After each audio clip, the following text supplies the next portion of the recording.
Well, good evening, good evening, good evening, good evening, and good evening, everybody. Good evening, everybody. Welcome to another episode of Real Men Being Men. This is Real Men Being Men. We're here every Tuesday night from 8 o'clock to 10 o'clock p.m. Eastern Standard Time. We got what we call Four Square Conversation. Four Square Conversation. Now, what that is this. We have four different topics. We're here from 8 to 10. We talk about the topics 30 minutes apiece. Now, let me warn you, sometimes we get to all four of the topics. Sometimes we get to three topics, sometimes two. And on very rare occasions, but it does happen, we stick with one topic for the whole 2 hours, for the duration of the broadcast. So we call it Four Square Conversation. But if for whatever reason we don't cover all four squares, it's okay. We'll just hold those squares to the next week. I got three squares from last week.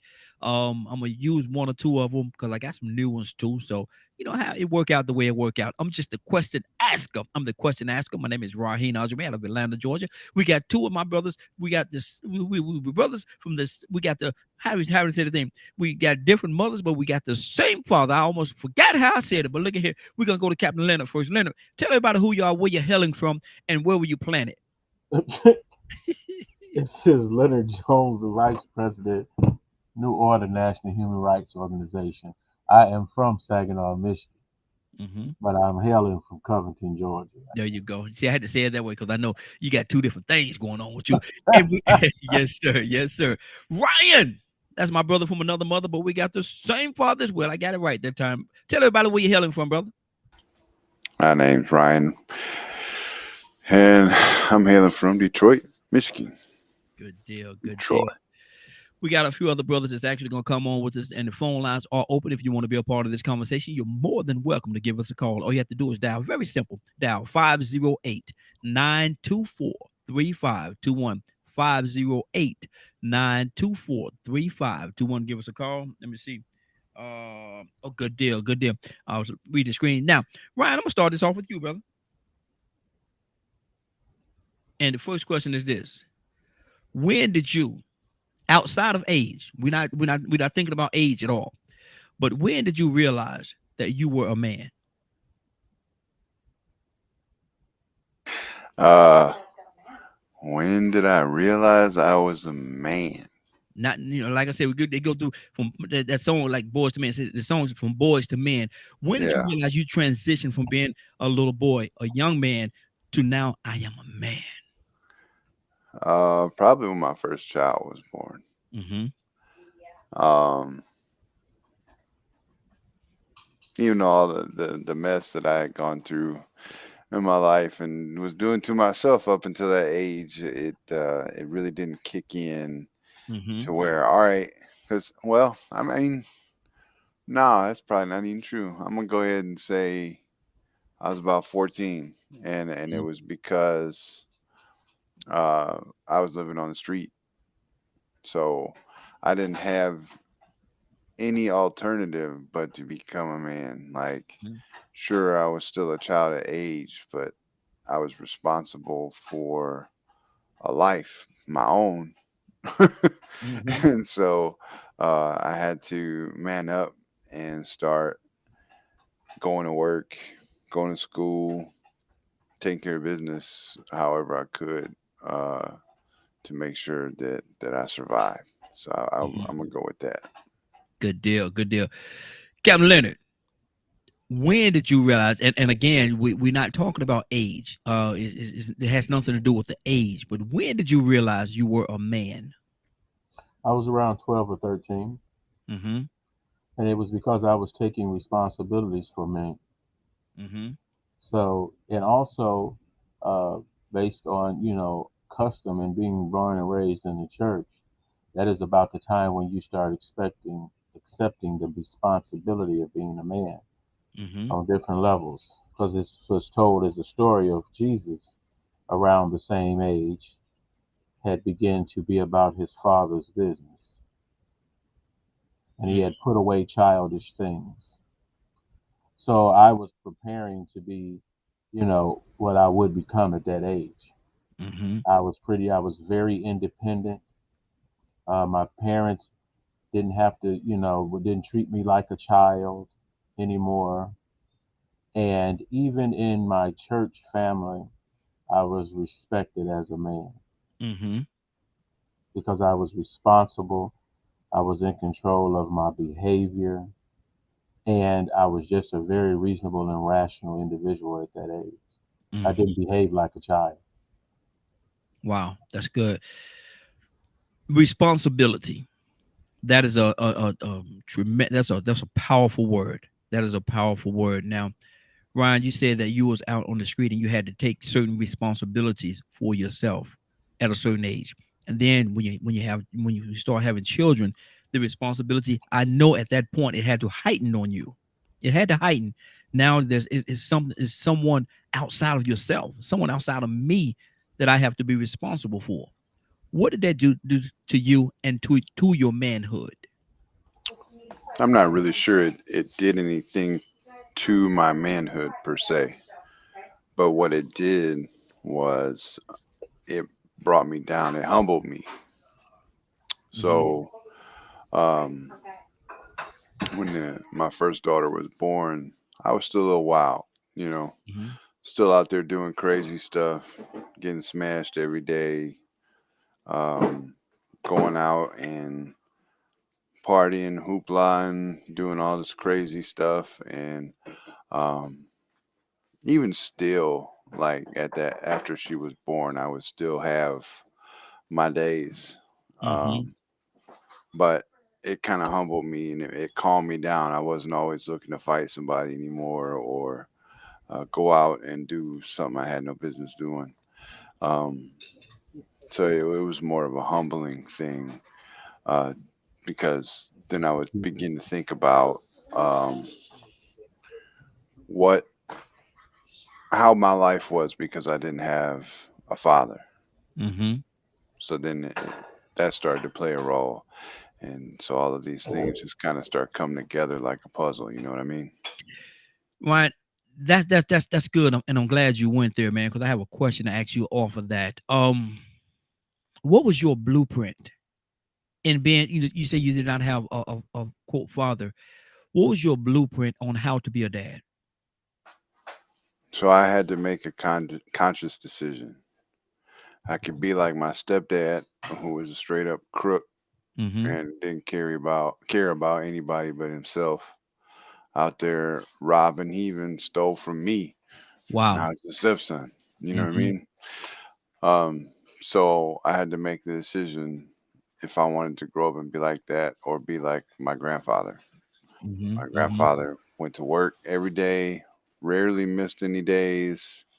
Um, 32 years at the same job, made some of himself, had a nice house out in the burbs, Mm-hmm. provided me with things when I was there, like a pool, stuff like that. So I had to make a decision. Do I want to be a crook or do I Mm. want to have someone or be someone like him? And that's the decision I made.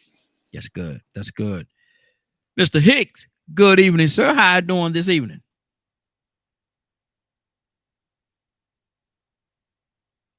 Mr. Hicks, can you hear me? Hey, Ryan, doing fine. Yeah, do you hear me? Oh, okay, okay. Yes, I heard you. I heard you. Tell about your real man being men. Yeah, tell about your real man being men going on, man. You can't be on no dog. Yes, we heard you. I can hear you. Can you hear me? Woman being bad.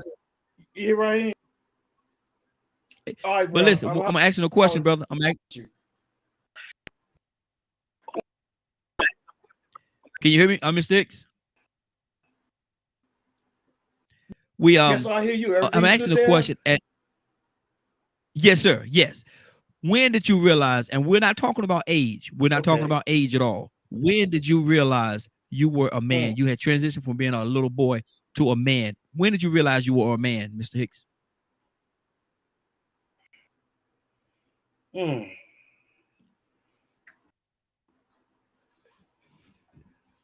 Wow. When uh when I committed my thing back there in the early 60s, it Mm-hmm. was like a unique situation, right after work for a lawyer. So it threw the whole system out of Mm-hmm. whack. because you usually don't have a lawyer in New Jersey, Newark. You're poor, but I had a lawyer that came down and sort of put everything off balance. And in the incident that I got, in the incident I was arrested for, I didn't get caught with any evidence. They had, and I lied. My word was so strong, my mother, that even when I was a child, when people would come and say something to her that I had did something, she would ask me. I built up this kind of, this is almost what you do when you become a manipulator. That she trusted me. So when she asked me, I said stuff there. Eventually I got caught. She put the house up. But when I got, I went through the good case. They had no evidence. I was saying I didn't do it. I watched the officers come up and go on stand. They all lied. They did. And it came down to me. I had no record. I was military. I was honorably discharged. I was married. I had all these things in my favor. All I had to do was get on the stand and lie. All I had to do was get on the stand and put my hand on the Bible and lie. I remember talking to my lawyer just before I was supposed to go to the stand. He's back there, and I told him, and his name was whatever it was, right? Yeah. And I said, Mr. Sir, I said, you know what? I can't go up there and put my hand on the Bible and lie. I said, I did it. He put his hands over the ears. He said, don't tell me that. I don't want to hear that. Don't tell me that. I said, no, I can't go. I'm telling you here now. I did this, and I didn't do these things, these other things. He was in an uproar. My mother, everybody was in an uproar. The court, they changed the whole kind of thing. But when I stood up in that court and faced up to what I did and denied the things that I didn't do, I became a man. Wow. Responsibility. We said something about responsibility earlier. Yeah. It was hard. Best thing I ever could do, to be honest. It was a situation. It was a process that this change, and seeing myself and not liking what I saw. When I saw the people that I injured, and I saw the children, they had family, they had kids, and I saw the little kids come up there. It's when you start seeing things.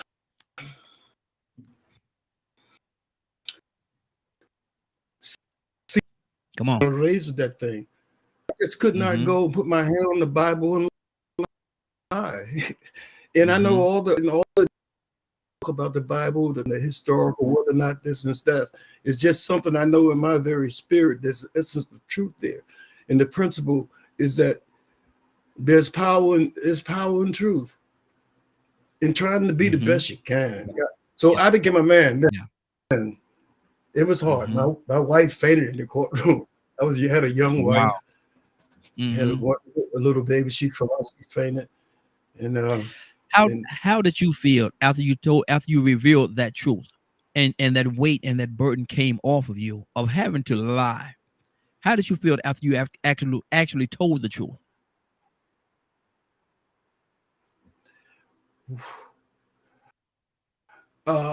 It's like I told the truth. I saw myself doing it, right?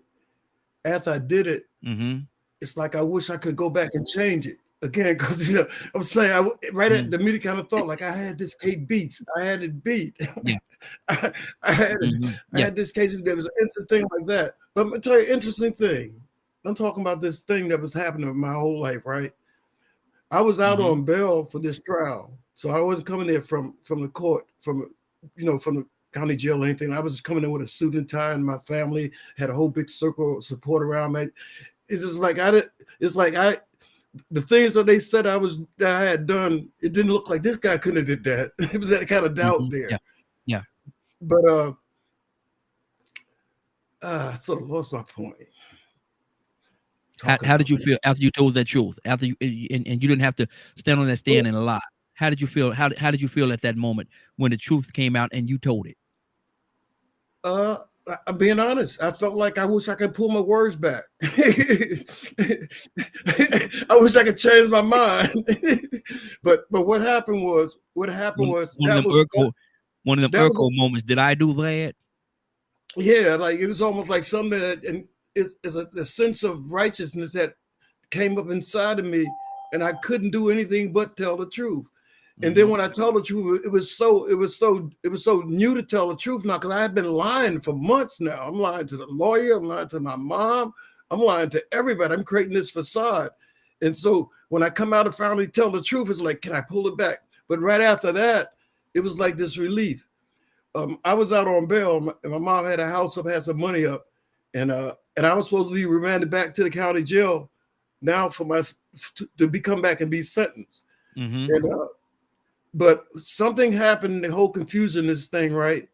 I ended up leaving the courtroom with my wife and stuff and going back home. My mom called me from the courthouse. She said, and I heard her, she said, hey, here he is. He's right here. He's here now. And I said, what's wrong, Mom? She said, they thought you had escaped. And she said, you wasn't supposed to leave. You're supposed to wait till we put some more money up. And I said, do you want me to come back? She said, no, they said it's all right now. But I guess what I'm saying like this, from that point on in my life, right? When I decided to try to be a straight shooter and never perfect, but always striving to be that way in my life, there've been those kind of miracle things. The whole experience of how I even got out, how somebody came, the chief of the juvenile service came and pulled me out of prison, what's still doing time to start a program, introduced me to lawyers, to judges, to the probation department, put me out, they gave me opportunity. But it was all while I was striving. How's that? And it was like, even on this line, you probably sense it, this ability to be transparent. Yeah. Be transparent about my life and what my life has taught me, my failures. And when you're sharing that with kids, they feel that. They feel, because they're not used to it. They're not used to adults being totally real with them. Wow. Yeah, but yeah, I'm talking too much. No. You're doing good. You're doing good, and you're being transparent. I definitely appreciate that. Let me go to our Cornelius. Cornelius, good. I was gonna say good morning, good evening, sir. How you doing this evening? I'm good, man. How are you? Hey, doing well, Cornelius. We asking a question, man. At what point in your life? We're not talking about age. It has nothing to do with age. When did you realize that you had gone from a boy to being a man?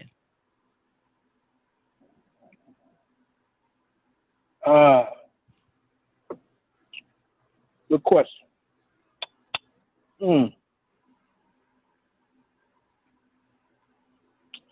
When I was able to realize that I must take care, I have responsibilities to take care of, and it all came from maturing as a young man to know that to survive in this world, you must be accountable, and you must be able to keep up with the responsibilities that's been handed to you, and live in this world as a person that's trying to strive to have a decent life. And that's when I realized that, and it all happened after I got saved. When I accepted Christ as my Lord and Savior, I began to read the Bible and realized that I had to have some change and accountability for myself. And that's when I began to mature as a man. And some of the stupid stuff I was doing back then, I began to realize that it wasn't worth it. And that's when I began to realize that this is what being a man is all about. And then that's when, once that happened, that's when God blessed me with my wife. Because having a wife, and you know this, man, you've been married for years. Yeah. It takes a lot. Just call me old, man. Just call me old. Just call me old. One thing, right? Because one thing about women that's married, a woman wants to know. The main thing that a woman wants to know is that her man is going to have things secure for her, like a roof over her head. Yeah. Knowing that things is going to be taken care of. she wants to know that. She once she feels comfortable in that, then she know I got a good man. Mm-hmm. You know, that I know that's gonna do right by me and by my house and by the household. You know, and that's something that when you recognize that being coming into the level of a man, and that's not saying that we don't do everything perfect, because we don't. Mm-hmm. You know, but it's all a level of what they call maturity. Yeah. You know, and that's what the Bible describes maturity as. I mean, perfection means mature. Mm-hmm. You know, in the Greek. So you're trying to come up as a mature man and grow as an individual, not perfect, Mm-hmm. because none of us are. Yeah. We all have sinned and fall short to his glory. So we all have our shortcomings, but at the end of the day, we're striving to mature Mm-hmm. as each individual, especially as a man. And that's one thing about our wives, that when God really knows that we need a wife, that's our help meet. Not only to help us meet, they call it described as meeting, to help us meet our expectations as men Yes. and grow Mhm. into who we're supposed to be as men. Mm-hmm. And it all takes a level of maturity each and every day. So that's for Absolutely. me. Good deal. Good deal. Cap, good evening, sir. How you doing this evening? Hey, Raheem. Good evening to my brothers, man. Hey, good evening to you as well. We asking a question, Cap, and this has nothing to do with age. It has nothing to do with age. At what point in your life, did you realize that you transitioned from being a boy to being a man? Well, let me say this. I can't tell you as long as women are able to listen in on this show. It's not that rated X. I'm just want to put that out there. Put a spell on the brother. Say when I tore that first, no, that ain't the case. Listen, Lord. I just thought I'd put a smile on my brother's face. I know they thought about it. Don't act like that. Come on, man. Don't act like God thought about it. Exactly. He said, oh, no, you the man, baby. You the man. Anyway, each and every one of them thought about it. That crossed everybody's mind. You know what I'm saying? Mm-hmm. They were trying to be kind. They were trying to be kind, Raheem. I appreciate that, brother. They know they got the women listening. Let me say this. If a man, he can't be called a pilot until he's able to fly that plane by himself. I have crashed quite a few planes. So therefore, I can't say I've been a great pilot. I can tell you that I realized I was a man 23 years ago. Why 23 years ago, Raheem? That was my fourth marriage. And in this fourth marriage, I learned that the way to be a man is not to be a cheater, a liar. The way to be a man is not to give the illusion that you're taking care of responsibility when you really tear down the responsibility you're supposed to take care of. Wow. When I came in my last marriage, I made it up in my mind. I crashed 3 planes. I crashed, so I can't say I was a pilot. I had to be a pilot to go back to school to learn how to fly a plane on my own. And since I have been married with my last wife, I thank Almighty God. He allowed me to see the reason why I crashed those planes. Wow. And one of it was I was not a man who was faithful. And now that I could truthfully say and look God in the face, come on, and He knows I've never cheated. This is the first of the wife I ever had. I've never cheated. This is the truth. Yes. And now I could truthfully say I'm taking care of my responsibility. And guess what? I can say I'm a man, but it ain't like what my wife say. Come on. You the man. Come on now. I'm through. I'm gonna leave it right there, man. I'm landing the plane. That put a whole different air in your chest when your woman said you the man. Oh Lord Jesus. Ooh. Cancel all our plans, baby. We're gonna be in that room for a long time today. I got sidetracked. Excuse me. Carlos, how you doing, Elder? Can you hear you, sir? Good evening. How's everybody doing? Hey, doing good. Good to have you, sir. Asking the question, and again, it has nothing to do with age. It has this question has nothing to do with age at all. When did you realize you had transitioned from being a boy to being a man? Rico, coming to you next, brother.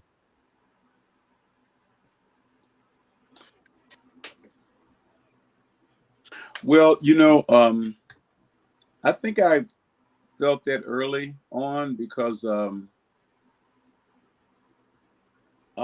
I got married, I was in my early 20s and took on the responsibility of moving us, from where we live to somewhere else and kind of charting the course, I guess you could say.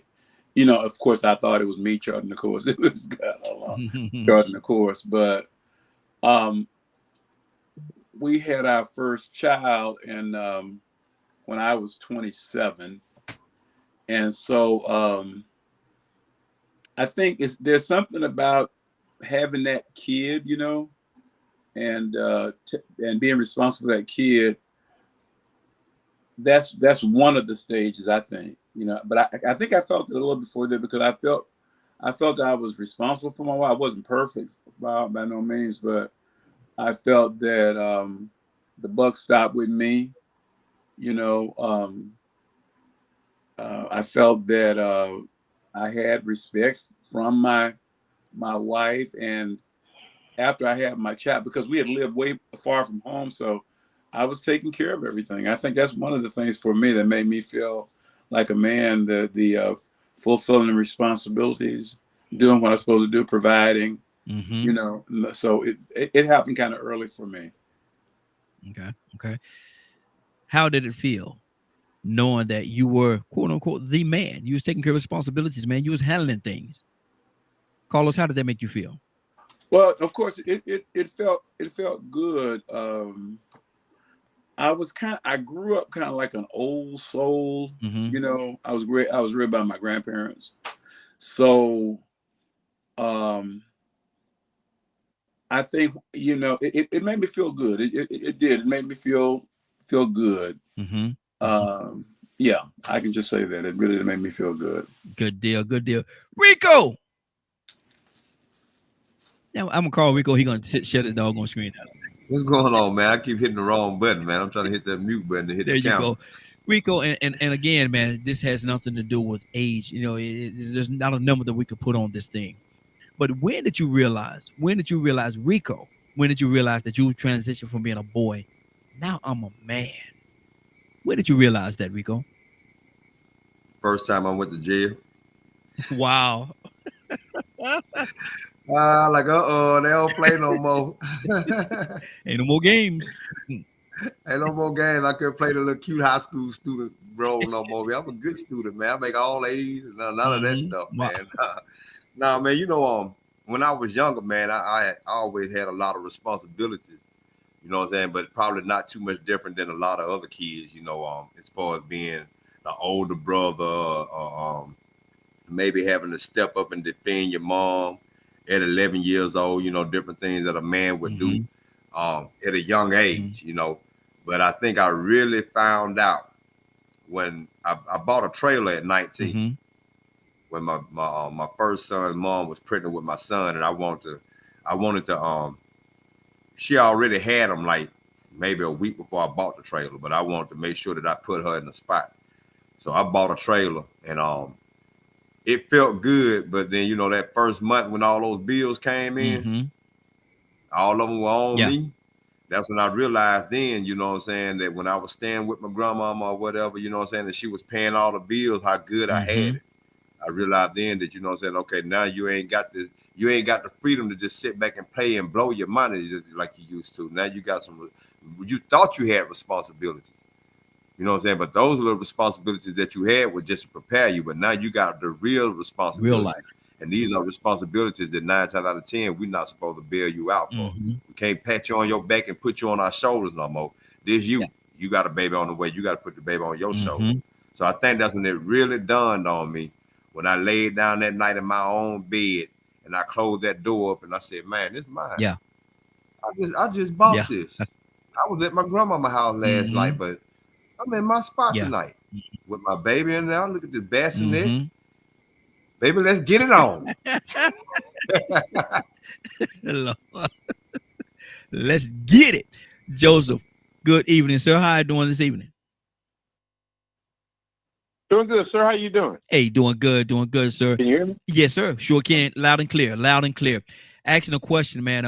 And again, I keep saying it just to make sure everybody understands it has nothing to do with a number or age.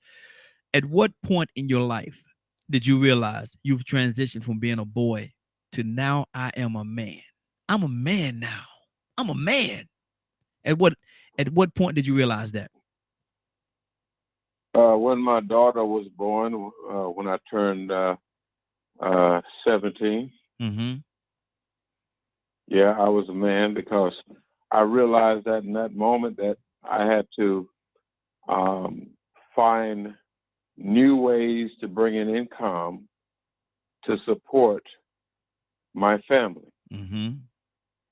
So I accepted that day when my child was born that all the giggling and laughing and playing that I was doing prior, living fancy free, not having care in the world, all came to an end. And I began to focus on how I was going to make sure my child had a better start in life than I had. So that's when I became a man. Wow. Anybody else have anything they want to say to this topic before we move to the next one? Okay, good deal. Rico, gonna start the next topic off with you. We talked about responsibilities. We talked about responsibility and being a man. But this question kind of leans into that just a little bit, kind of sort of. But do men and women view money the same? Do we look at money as the same?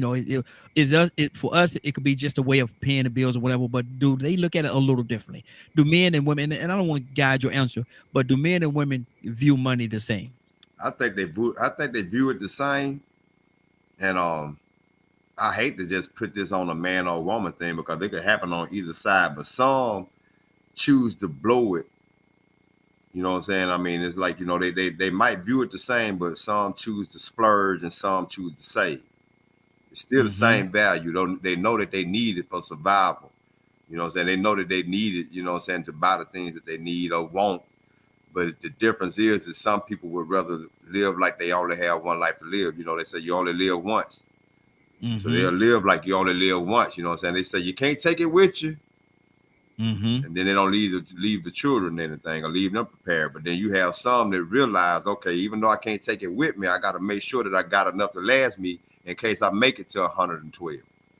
You know what I'm saying? I need to make sure that I got something put up to make sure that I can, provide for myself or pay for assistance, quality assistance. It might cost a little bit extra, So I think people view it the same. But it's the addiction, the addiction to whatever consumer goods or things that they find pleasure in that's really separating the value system. That's what the difference is, the value system. But I think everybody loves money for the same reason. I mean, because without it, if you didn't need it to buy everything, then what would be the use of collecting it? It's good. That's good. Let's go to Leonard. Captain Leonard, what do you say to that, man? Do men and women view money the same?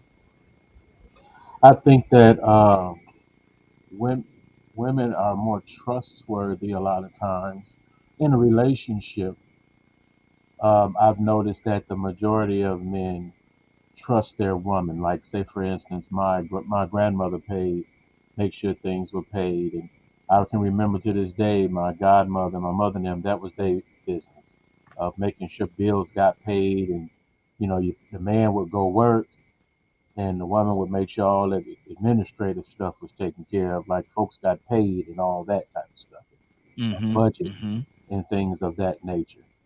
Whereas, like my friend makes quite a bit of money. But as long as he got his allowance, he know that his wife gonna make sure that there's money there for a rainy day. everything's gonna be budget properly, you name it. Me, I predominantly take care of all those things because my wife's completely different when it comes to that. Mm-hmm. She'd rather not, Mm-hmm. So that's very different. But I think, like Rico said, you don't want to place one or the other. It's just that the experience. I'm the type of person where it's more stressful for me not having money, whereas my Mm-hmm. wife think everything will be okay because Yeah. it's never dependent on her. Mm-hmm. But I bear that burden in the relationship. So it's different from our relationship because we're more traditional, where I'm pretty much head of household and I have to be responsible for those things, and I always have been. Mm-hmm. So Mm-hmm. That's it's good. very different. I would love for her. I'm trying to get her to the point now where, hey, you need to take care of some of this. Here, you do it. This is how I do it. Some women think it would be great and things like that, but I think, like my wife would say, well, what is the mortgage? She don't even know what the bills would be. What if Mm-hmm. something Mm-hmm. happened to me? Yeah. Yeah. So she needs to learn now how to take care of those things. Mm-hmm. Just in case. Just in case, yes. Just in case. Absolutely. Mr. Hicks, do men and women view money the same? Do we look at money in the same way? Oh, wow. No, I was thinking too, these meetings, this is real therapeutic stuff. Because in between the conversation, I have your mind just wandering and thinking. Mm-hmm. I'm sort of like Captain. I was married 3 times, right? And 2 of them was, I don't know, but the longest marriage was 30 years, right? And know how they say that thing? You don't miss your water to the well run dry, kind of thing. Yes, sir. Yes, sir.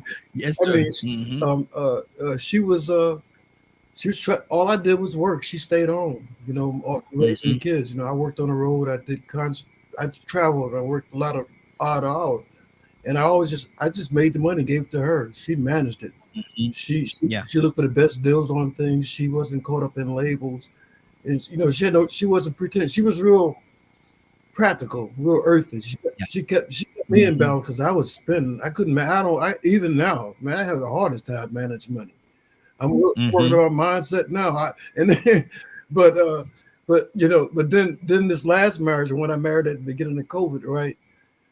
I guess I don't know.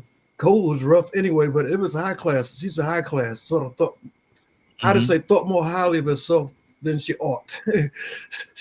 Wow. She like all the name brand stuff. Wow. The postman was always bringing in stuff. He was always bringing in stuff, right? The big, and I was always bailing her out. We had separate accounts, right? But she always wanted to manage my money too, right? But I would handle all the bills and handle all obligations. But no, you can't handle. I watch how you handle yours, and every month you got in the rears on checks and stuff. But anyway, so the contrast was, do they see it the same? No, I guess it's all an individual thing, because and it was almost, how's that? Don't miss your water to the well run dry. It made me think about Ryan and Z's marriage, right? I look at that and I see reflection of when me and her were real young. We had the babies around, the kids were being born. I was handling my part, she was handling. We was working things out. We had our arguments, but we always worked it out. And we was growing together, and we were changing together. And I guess what happened and it happens in relationships when they go through the menopause, change of life. The kids get grown. The kids are going to college and getting married and starting that. And then there's a void, I say it like this, man. So I caught up here, but appreciate what you got. I mean, that's almost the key to any kind of success I've learned. You get caught up in wanting to material. This my last wife. She wanted material things. She wanted this, Mhm. wanted that, and I understood it because that's good. You're supposed to want things, but Mistakes. Do you think sometimes those desires put too much pressure on a man? well, if you let it, I bailed. Yeah. I bailed out. Yeah. I left. I mean, I packed my truck up and I moved to Anniston.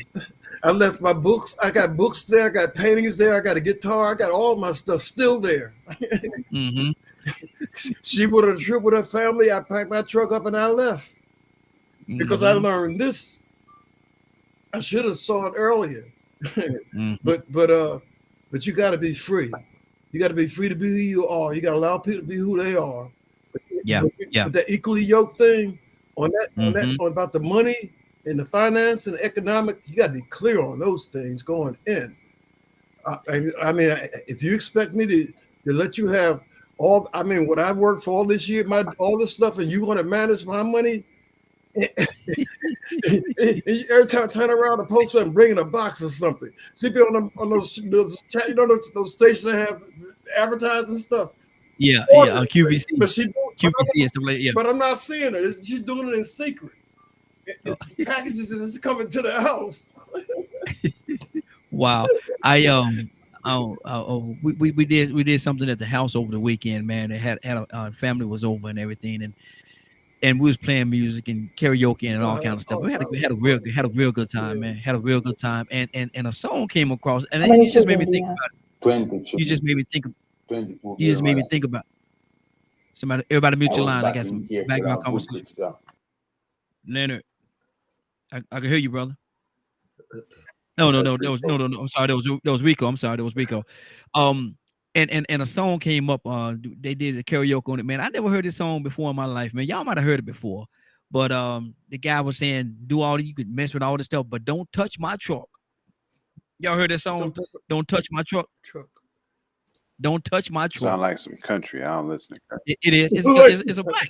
It's a black guy, but he's country, and he's saying country. He said, don't. You can do all this stuff, but don't touch. Why you got to preface it with he's black? Country music started with black folk. Yeah, I know. I know it did. You're absolutely right. But my thing is, man, you don't see a lot of it today, though, man. You don't see it, but that's true, though. That's true. Let me keep this thing going. As a matter of fact, Ryan, I'm coming to you, man. Do men and women view money the same? I think in a general sense they do. Yeah. Mm-hmm. Everybody knows money is money, right? You need it to live, although you don't want it to live. Do you? And do you? Yeah, you do. You got, if you want a roof over your head, you need it. You gotta pay bills, man. Unless you kind of be like me and be out in the sticks in the end when nobody bothering you, you need some money. That's what I'm trying to tell you. Exactly. Give me a big old tent. I give me a 3-bedroom tent. You still gotta buy that tent. You gotta build your own house out the sticks. But yeah, no, I mean, I think in a general sense, they do. But like, so do we give money too much power, Ryan? Oh, absolutely. Okay. Okay. You know, my relationship, for example, I grew up with nothing. My wife grew up with nothing. So now that we have a little something, she hasn't changed, and neither have I. She don't care if we in a cardboard box or not. We good. Yeah. You know. Yeah. But I think it's a different scenario for other people. So if you grew up having something, or your family was doing a little better, and then you come into and you meet this great guy, but he ain't got nothing, and all of a sudden your mind started playing tricks. You know, oh, well, he don't really have nothing. I'm not used to this type of lifestyle. I can't do this. He's the greatest man ever, but he ain't got no money. So, and that could work both ways, right? Yeah. So yeah, it's not, in my opinion, a man or a woman issue, because I see men spend money on ridiculousness just as much as I see women. And how often is it that a man, not trying to stereotype or nothing like this, but how often is it that a man will spend money on electronics or their vehicles? Blow money. We'll blow a lot of money. You know, everybody have their own lane if they do things, but men spend a lot of money on electronics, man. We love our electronics, and our car, when our car to look good. So we'll put a lot of, I got friends right now, man, that'll get an old car, an old school car, and before you know it, man, they don't put $10,000-$12,000 in that car, building it up, man, building it up, because they want that car to look a certain way. I see them all the time. Man, you putting a lot of money in that car. Oh man, that's my habit, man. That's my drug. Is what that's his word, man. That's my that car, man. That's my drug. Cap, do men and women view money the same? I really like what Ryan said. You know, I mean, it all depends. I mean, I happen to have a young wife. Mhm. She sees money a little bit different than me. You know, she sees money's nails, hair done, pedicure. Yeah. Mhm. You know, I mean, she spent a lot of money on things like that. Where my focus on money is to be able to provide and maintain an household. I'm a little different. Most of the brothers I like on here, but I like this. I pay the bills. Man, my wife probably don't even go to the mailbox because there ain't a bill in her name. Mhm. And I think that's one of the things that she admires about me is I handle mine. Now, in return, what do I get from being the breadwinner and the boss? Man, I don't come home smelling no Clorox or pine salt.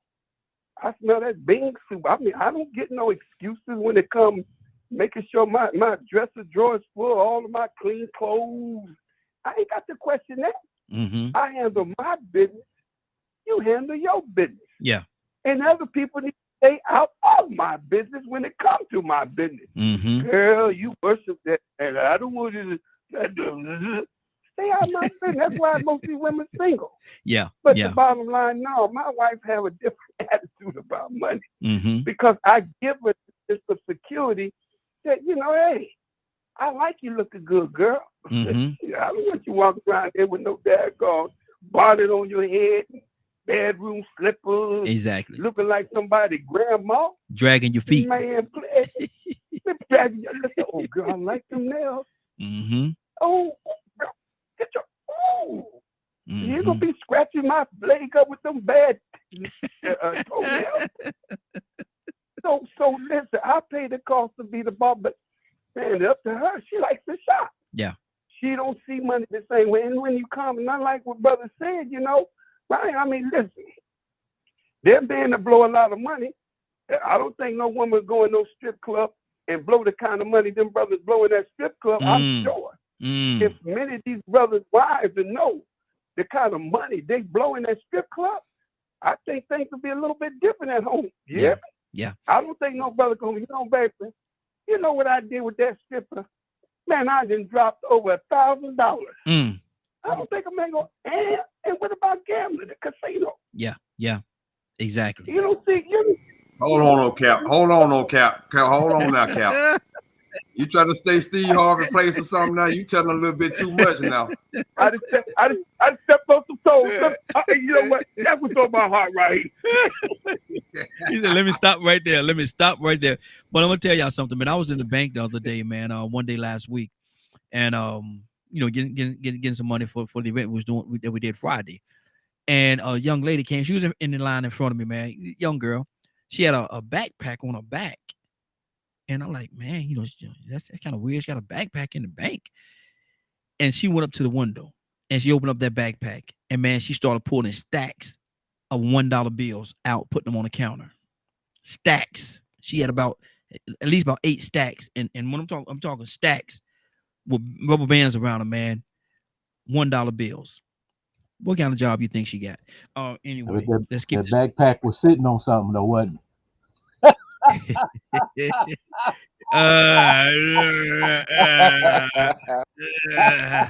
Better hurry up and got out of there before you left her with a couple dollars. Don Carlos, elder. Let me look here. Hey, below the belt now, baby. Y'all here below the belt. Yeah, man. Look at that boy. They swinging hard too, brother. They swinging hard. Do men? Hey, right here, you gonna tell that right on there, we ain't do no show tonight. Exactly. Go do the show, baby. No, I'm good. Elder, do men and women view money the same? Cornelius, coming to you next, brother. Well, I like what somebody said earlier. You know, it's I think you can make a general statement that women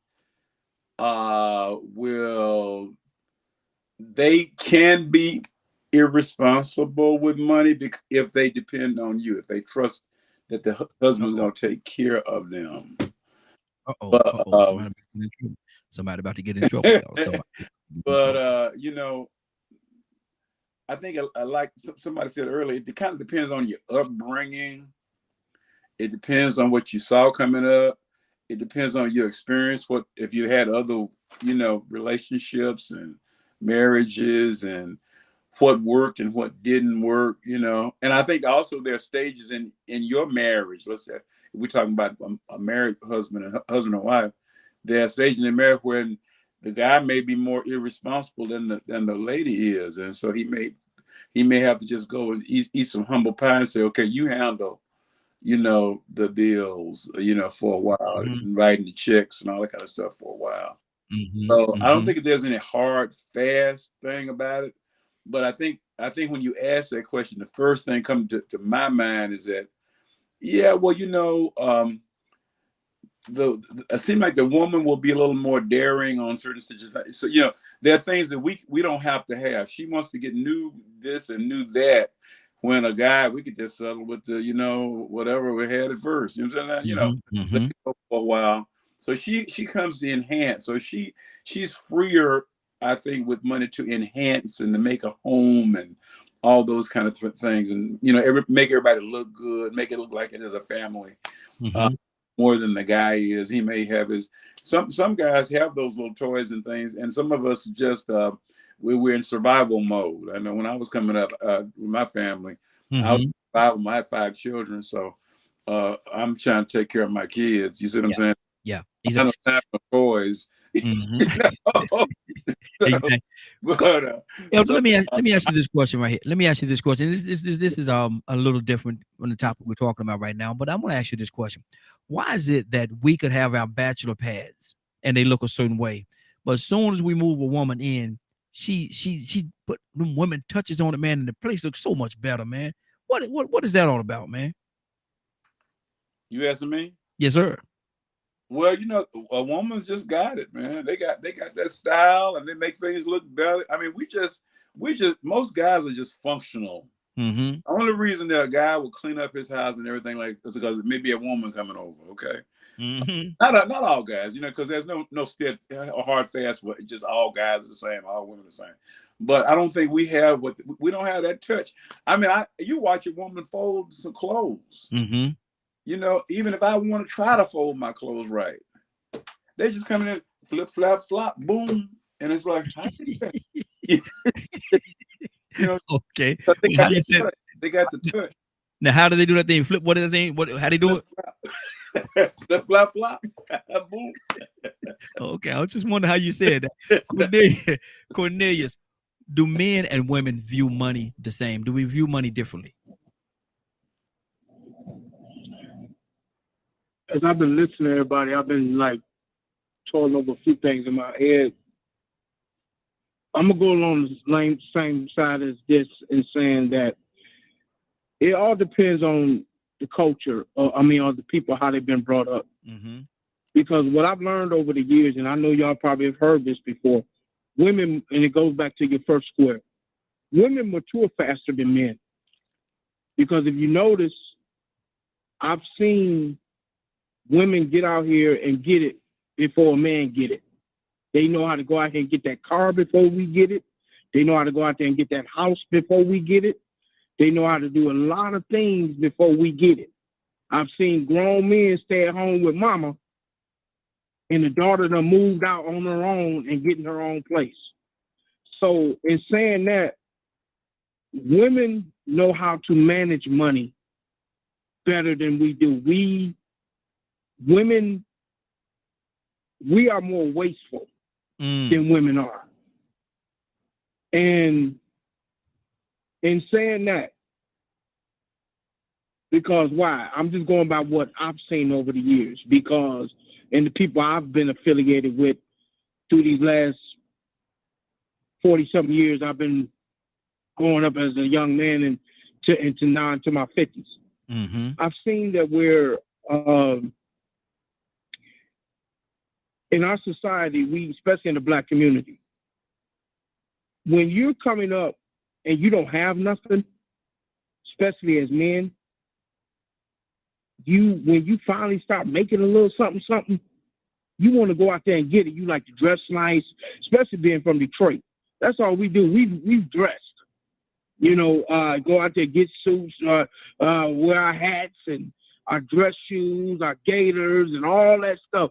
We want to get G'd up, do all these different things, and waste that money, ain't thinking about nothing. Where that woman is out there trying to bring some stuff in. These single women, they're out there trying to bring stuff in their household and take care of the kids and nurture the kids while we out there doing what God knows what.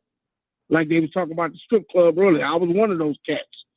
Then when I started making a little money, I was in the strip club. And the women hustling me for my little money. But I was one of them type of cats that where you're gonna have to talk to me before you can get my money. You got to earn this, and one of those things. But it was just. But in saying all that, man, I really truly believe women value money. I might be changing the question a little bit, but I believe that women value money more than we do. And when you're growing up, you're trying to find yourself as a man. You're trying to find yourself and find out what you're going to. Now, some men will mature and recognize because they've been brought up under a great home, or seeing their father doing what he needs to do and provide and different things like that. Because my wife was trained by her father. He told her how to manage money. So when I get into this marriage, my wife already knew what she needed to do and how she needed to do. So I've worked, bust my tail every week. When I come home, I give my wife the money. Yeah. Go take care of the bills. Pay the rent. You got it. And everything, I make sure everything for my cable bill, my rent, everything is taken care of. I give her the money to handle that. So, and she go take care of that, and we live a peaceful life. But that's basically what it boils down to. But sorry for changing the question a little bit, but that's basically what I think. I think women are more. I think we are more wasteful than women do. Wow. And see, I can agree, and I can also kind of lean the other way because everybody have their own alley. Everybody have their own quote unquote likes. And people spend money on different things.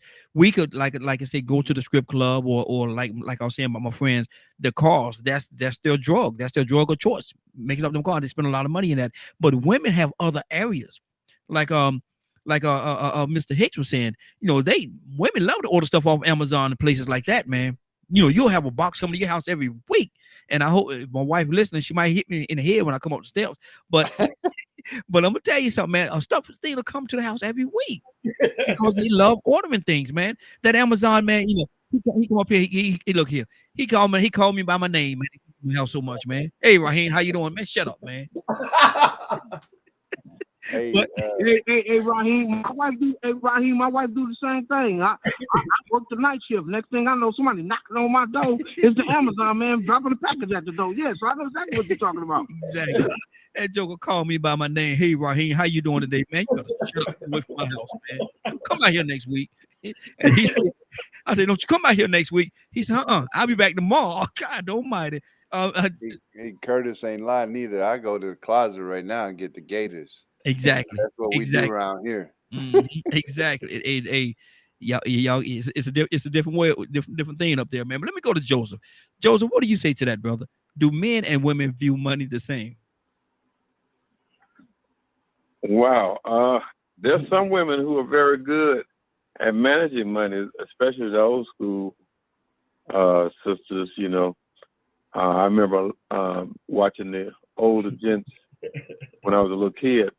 They bring the money home, man, give it to the wife. Wife make sure all the bills paid.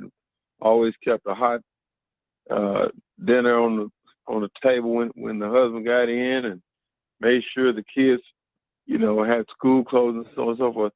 And then I know some women, man, they like the Gucci bags and the what you call leotards and all these high price things. And if you're not about that, then you ain't, you're not about nothing. And I don't see personally the need to spend my money on all these high-end things when we don't own the factories. So I think I probably ruffle some feathers among some of the girls that I dated, coming along. And I probably ruffle feathers when I talk about my beliefs about money to them to this day, other people, other women, because I think some of our habits are counterproductive in terms of how we use money. Now, invest it, and then if you have a lot of money, go out and buy all that, all that top name brand stuff. I bought a Jaguar, man, and that thing cost so much to keep repaired. Yep. I got rid of that joker. Quick, fast, and hurry. Yeah. I mean, it was nice driving down the street, seeing your friends saying, yeah, he done made it. Mm-hmm. But boy, those repair bills were killing me. Yeah. They hit hard now. So yeah, you have to really think about money. Money is a tricky thing, man. It's a tricky thing. Now, you got some women good at it, and you got some women not good at it. And you got some of us men not good at it, maintaining it. Mm-hmm. Exactly. Yeah. Anybody got anything else they want to say on this topic before we move on to the next one? Now, what was the first question on this? We asked, do men and women view money the same? Do men and women view money the same? Oh, okay. All right, because I was about to go in a different direction there, because I was, yeah. Okay, good deal. That's cool. Let's go to our next topic. And are you all familiar with what they call gentle parenting? Everybody familiar with gentle parenting? Yeah, that's why kids messed up. We're gonna talk about that, and our next topic is this right here. Leonard, coming to you first. Do you believe, Leonard, in gentle parenting? Yes, that's my main approach to parenting. You're a little bit low, Leonard. You're a little bit low. It's like I explain it to my sons, for instance. I'm here to facilitate your best decisions. And I do it from a point of being respectful, understanding, have a lot of empathy to what you're going through, but I'm consistent with the boundaries. Mm-hmm. There is no fluff in between. There's really, I allow my children the ability to explain. I want to know why you're doing certain things, as opposed to just, I'm very strict when it comes to a lot of things. But like, say, for instance, to watch my younger son, he's in school still. So C's just aren't good enough for me. And so, no, you can't do this and you cannot do that until you earn that. And those are, and I'm very consistent about it. But I believe in, respecting my children in a certain way as human beings. And a lot of the things that I regret, I think I'm just as raw with them as I am with you all. And I don't, I think I wish I would have never started cursing them, because I naturally I like to curse a lot. And that's probably one of the worst things that I do. But I establish a certain amount of respect with my children because I'm so consistent about things. Okay. Give us in a nutshell, explain gentle parenting, because I'm gonna go around. I want everybody to tell their take on it and whether they agree with it or disagree, and why. What is gentle parenting, Leonard? It's more evidence-based approach. Mm-hmm. Because one, if you're looking for a desired outcome, my goal is to change behavior. Mm-hmm. So I just don't get mad and just go off on just because. Mm-hmm. Does it include, or can it include, spankings? Well, I'm not violent. I don't believe in the violence part of that. Mm-hmm. I believe spanking has its time, and it's usually prior to a child being able to understand and language. And then again, it's not very forceful. It's just a deterrent. Mm-hmm. But usually once the child learns words and can talk and express themselves, I'm not big on the whole spanking approach at all. And I believe you can do it without spanking. It Wow. depends on the particular child. But Okay. I think if you're a type of person that just spanks just because you were spanked, that has nothing to do with gentle parenting. Okay. Gentle Okay. parenting it actually looks at things that have made better outcomes. I've heard people say, "Oh, I'm so glad my mother beat me." Why? Why would you Mm. attribute that to who you are today? There's something a little strange about that to me. Do you think, and I don't know if I want to use the word equal, but do you think that our gentle parenting includes is an inclusive type situation where you look at them as a parallel to you and you treat them accordingly? Yes, gentle parenting it prepares them for the rest of their lives. Mm. Most Okay. people's approach only lasts maybe 2 or 3 years Okay. till that child becomes self-independent, and then that's when you have all these problems with them. It's Okay. because spanking does not work, but only for a shorter point of time. Your Okay. child can become just as mean as you. There's some dogs you can whip and you want to have to put them down Okay. because they won't obey. And I, that's fine. But I'm gonna tell you something. I'm gonna go ahead and tell you, I got my butt to all the pieces, boy. I got my butt whipped. Let me go to Ryan. Ryan, what do you think about gentle? Do you agree with gentle parenting? I don't Do you really believe it? know. Like Leonard was saying, like, it's a time and place for a spanking, right? That's not my go-to. It used to be when they was little, but that was more like I agree with Leonard again. Like it was more of a catch that attention. You know, it's that, oh wow, that got me smacked. I probably shouldn't put my finger in that light socket anymore. Yeah. Mm-hmm. And as the kids have gotten older and become their own people, there's still certain times where, you know, they just going way out of pocket, and I kind of use my language, uh, and probably not words I should use all the time, but to wrangle them back in. Like, you got about 5 seconds to correct that behavior. I'm gonna correct it for you. Yeah. Stuff like Yeah. that. And I definitely try not to be that parent that uses a hands-on approach to correct behavior, because I know how it was for me.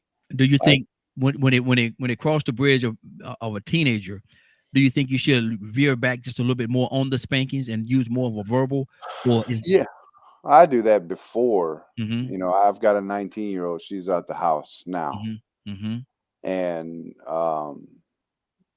so my next one is my 13-year-old. My 13-year-old is infinitely more responsible than my 19-year-old mm-hmm. ever could have been. They both get straight A's in school. They both honor roll students, but for some reason, my 13-year-old has common sense. My 19-year-old, I couldn't even beat it into her. She ain't got no common sense. You know what I mean? Mm-hmm. Like, and I would try to explain things and take Leonard's approach of talking it out and hearing the emotional side of things and hearing their feelings on things. But and I hate to say it, but when it comes to like Badger just said on Twitch, my 19-year-old, super book smart. She works at a hospital straight out of high school. You know what I mean? So she's got education, but when it comes to common sense and people skills and reading the room, she's dumb as a box of rocks. Wow. No matter how hard I tried to explain things to her without even being an angry person, Mm-hmm. it was just like right over her head. But Wow. my 13-year-old, she can go out, meet all these kids, and she can literally, it take her a day or two, and she start picking them out. Just, you garbage, you garbage, you garbage, you're not worth my time. Like, she knows how to do all of that stuff already. So I don't really have to be so concerned with her. Wow. So it's I think it's a case by case basis with each child, how much you have to be, but or aggressive. Like for me, I was super laid back. but it was my stepdad using me as a punching bag, and then my mother adopting his behaviors when she never used to be that way, that turned me into that street punk that I ended up being for a while. It pushed me out the door because it gave me resentment and anger towards parental figures. But I never felt that way towards my grandparents because they never did me like that. I think my whole life, my grandfather maybe got me twice. The first time was with a newspaper because I dropped the JC while we was waiting in line at Burger King and it was taking forever. And he turned around with his newspaper and just he said, "Don't never say that again." Exactly. But then the other time it was, "Come on up here to the bedroom for a second," and he shut the door. And I was like, all right, this is different. You know, like what's going to happen right here? Because I knew what it was to get beat. But from him shutting that door and pointing at the back of his door, he had a belt rack on the back of his door.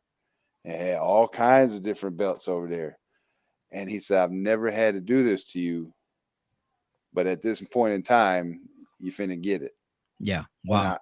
But it never happened again after that. So I don't know. I think it's a case by case scenario. Good deal. Good deal. Let me go to Cap. What do you say? Do you believe in gentle parenting? Man, you asking a military DI, can he be gentle in his parenting? Man, I've been a captain. I've been in the military training bed most of my life. And it's kind of hard, to make the adjustment to be that gentle parent. Because my wife constantly telling me, I ain't one of your soldiers. Yeah. So, I have to learn. I'm learning. I'm 69 years old. I'm a little more mellow now. I wasn't a gentle parent to my children, but I'm learning to be that with my grandchildren. Yeah. All right? Yeah. But I do believe that this generation, old school way is not always the best way. All right. And of course, I come from the old school. I didn't like getting my tail whooped, but there was times that I did some things that belt and that switch changed my attitude. Yes, sir. All right. Yes, sir. And I think that today, many people would say, yeah, man, wasn't nothing wrong back then. Look what it did with me now. If it made you a better person. But there was a lot of abuse. I don't think you had to beat somebody with an ironing cord. I ain't never got beat with an ironing cord. But you heard those stories. Yeah. Yeah. Some said a razor strap. I didn't get beat with no razor strap, but you heard those stories. But the bottom line is gentle parenting. I think, when I listen to Ryan, he's got a 13-year-old, it's a girl, man. He came up hard as nails, I'm sure. He can't put on his daughter what his pops put on him. And I think this generation, they want reason. They want to have a conversation. They don't want all the time you raise your hand. Talk to me first. Make sense of why you raised your hand on me. And show me where I was wrong. And if I'm wrong, give me a chance to say I'm sorry before you raise your hand. I think they want that kind of conversation today. And of course, like I said, being an old commander, man, I'm hard as nails. Yeah. Yeah. I just feel, and I didn't know how to do the transition. I didn't know how to do the transition from talking to men, getting them prepared for war, getting them ready to go into battle, to now I got to learn how to say to my son, my young grandson, X, Y, and Z. So, but I do believe that like Leonard said, we are at a stage where, listen, use your people skills. Gentle parenting, there's nothing wrong with it, man. I'm not saying that every now and then, you don't have to take them to a certain place, because there's some of them, they ain't happy till you take them there. Yeah. Yeah. That's just the way it is. But that's again, every situation requires a different method. Yeah. Yeah. So what works for me may not work for my man. What works for my man may not work for them. So you have to find what best works for you to get your point across without having to use that razor strap, that iron cord, or that switch, or your hand. Mm-hmm. Maybe you could get your point across by just saying, you know what, young lady or young man, you know what? Give me that phone, because since I'm paying for it, hand the phone over. Yeah. Yeah. And I'm gonna take all this, give me your laptop. And that could be just as effective. They really, if you ask them, do you want me to give you a whooping, or do you want me to take the laptop?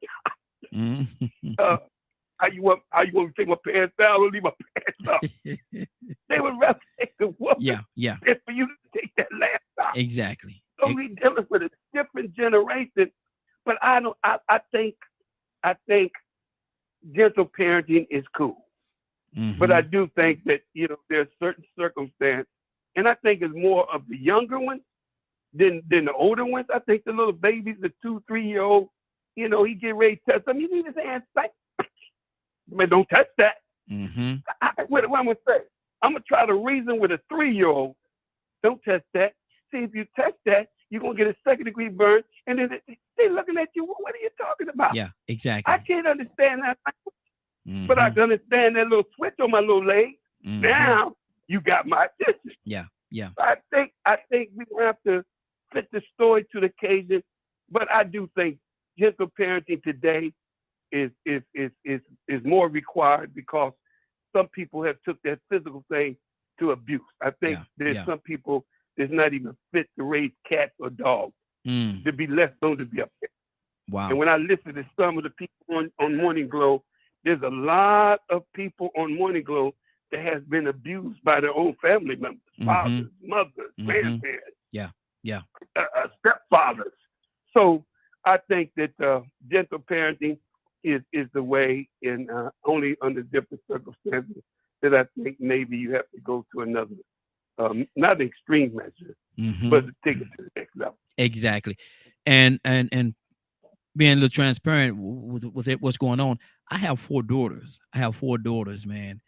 And each one of them have their own unique personalities. And so there could not be a cookie cutter approach to discipline my 4 girls. There cannot be a cookie cutter approach, because what worked with one may not work for the other. It's just, you have to deal with them, deal with them accordingly. You definitely have to deal with them accordingly, based on their personalities. Let me go to Rico. Rico, do you believe in gentle parenting? When it's appropriate. I mean, I'm like you on that. I believe in custom parenting. Because you have some children, man, that might have a little bit more energy than the others, or for some reason they just lack sensitivity. And so, you might not be able to be as gentle with them, because if you gentle with them, they're mean with you, even though you're the parent. You still might be a little bossy, might be a little aggressive. So if if you're a little too gentle to them, then next thing you know, you'll be in the store talking about some, stop it, get out the floor now. I'm disappointed in you. I can't believe you put your hands on your teacher like that. Stop it now. Come on, please. No, I believe in some customized parenting and appropriate discipline. Because you can't even do this discipline the same across the board. But it really goes down to each child is individual, like you said with your daughters. Each one of them are individual. So you just won't be able to be as gentle with one as the other, because one may be more sensitive than the other one. One might cry at the drop of a dime. I mean, she could drop a piece of candy on the ground and cry like somebody just stuck her with a bumblebee or something. You get what I'm saying? Just fall out crying. But ain't nothing happened to her. She just got told no.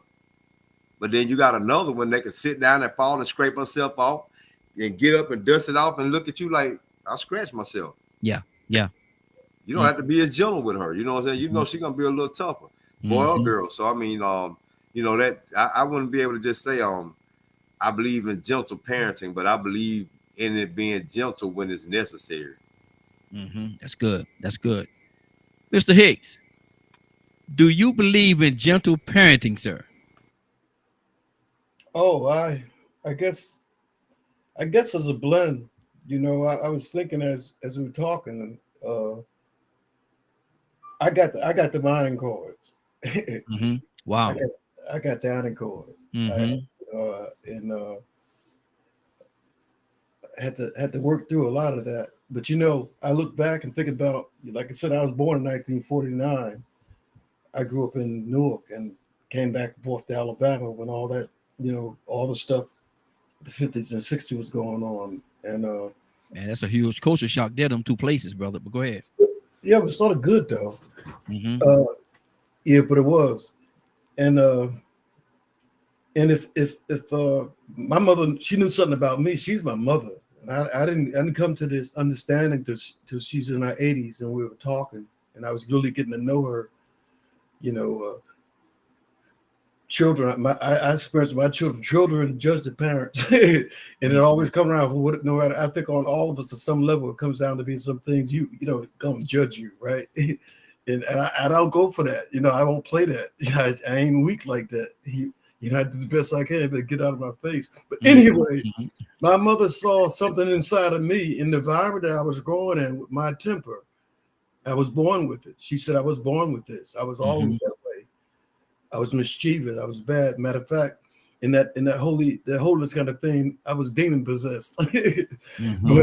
But I think that she saw something in me, and if I didn't learn how to control myself, I was gonna have a rough, and I did. Even with the effort, I did a rough. My father only whipped me one time with his belt. He had a belt EH. His name was Esther Hicks, and my name is Ed Hicks. He had the EH under it. I remember I have to go back now when he pulled that belt off, and tears was coming down his eyes when he was taking his belt off.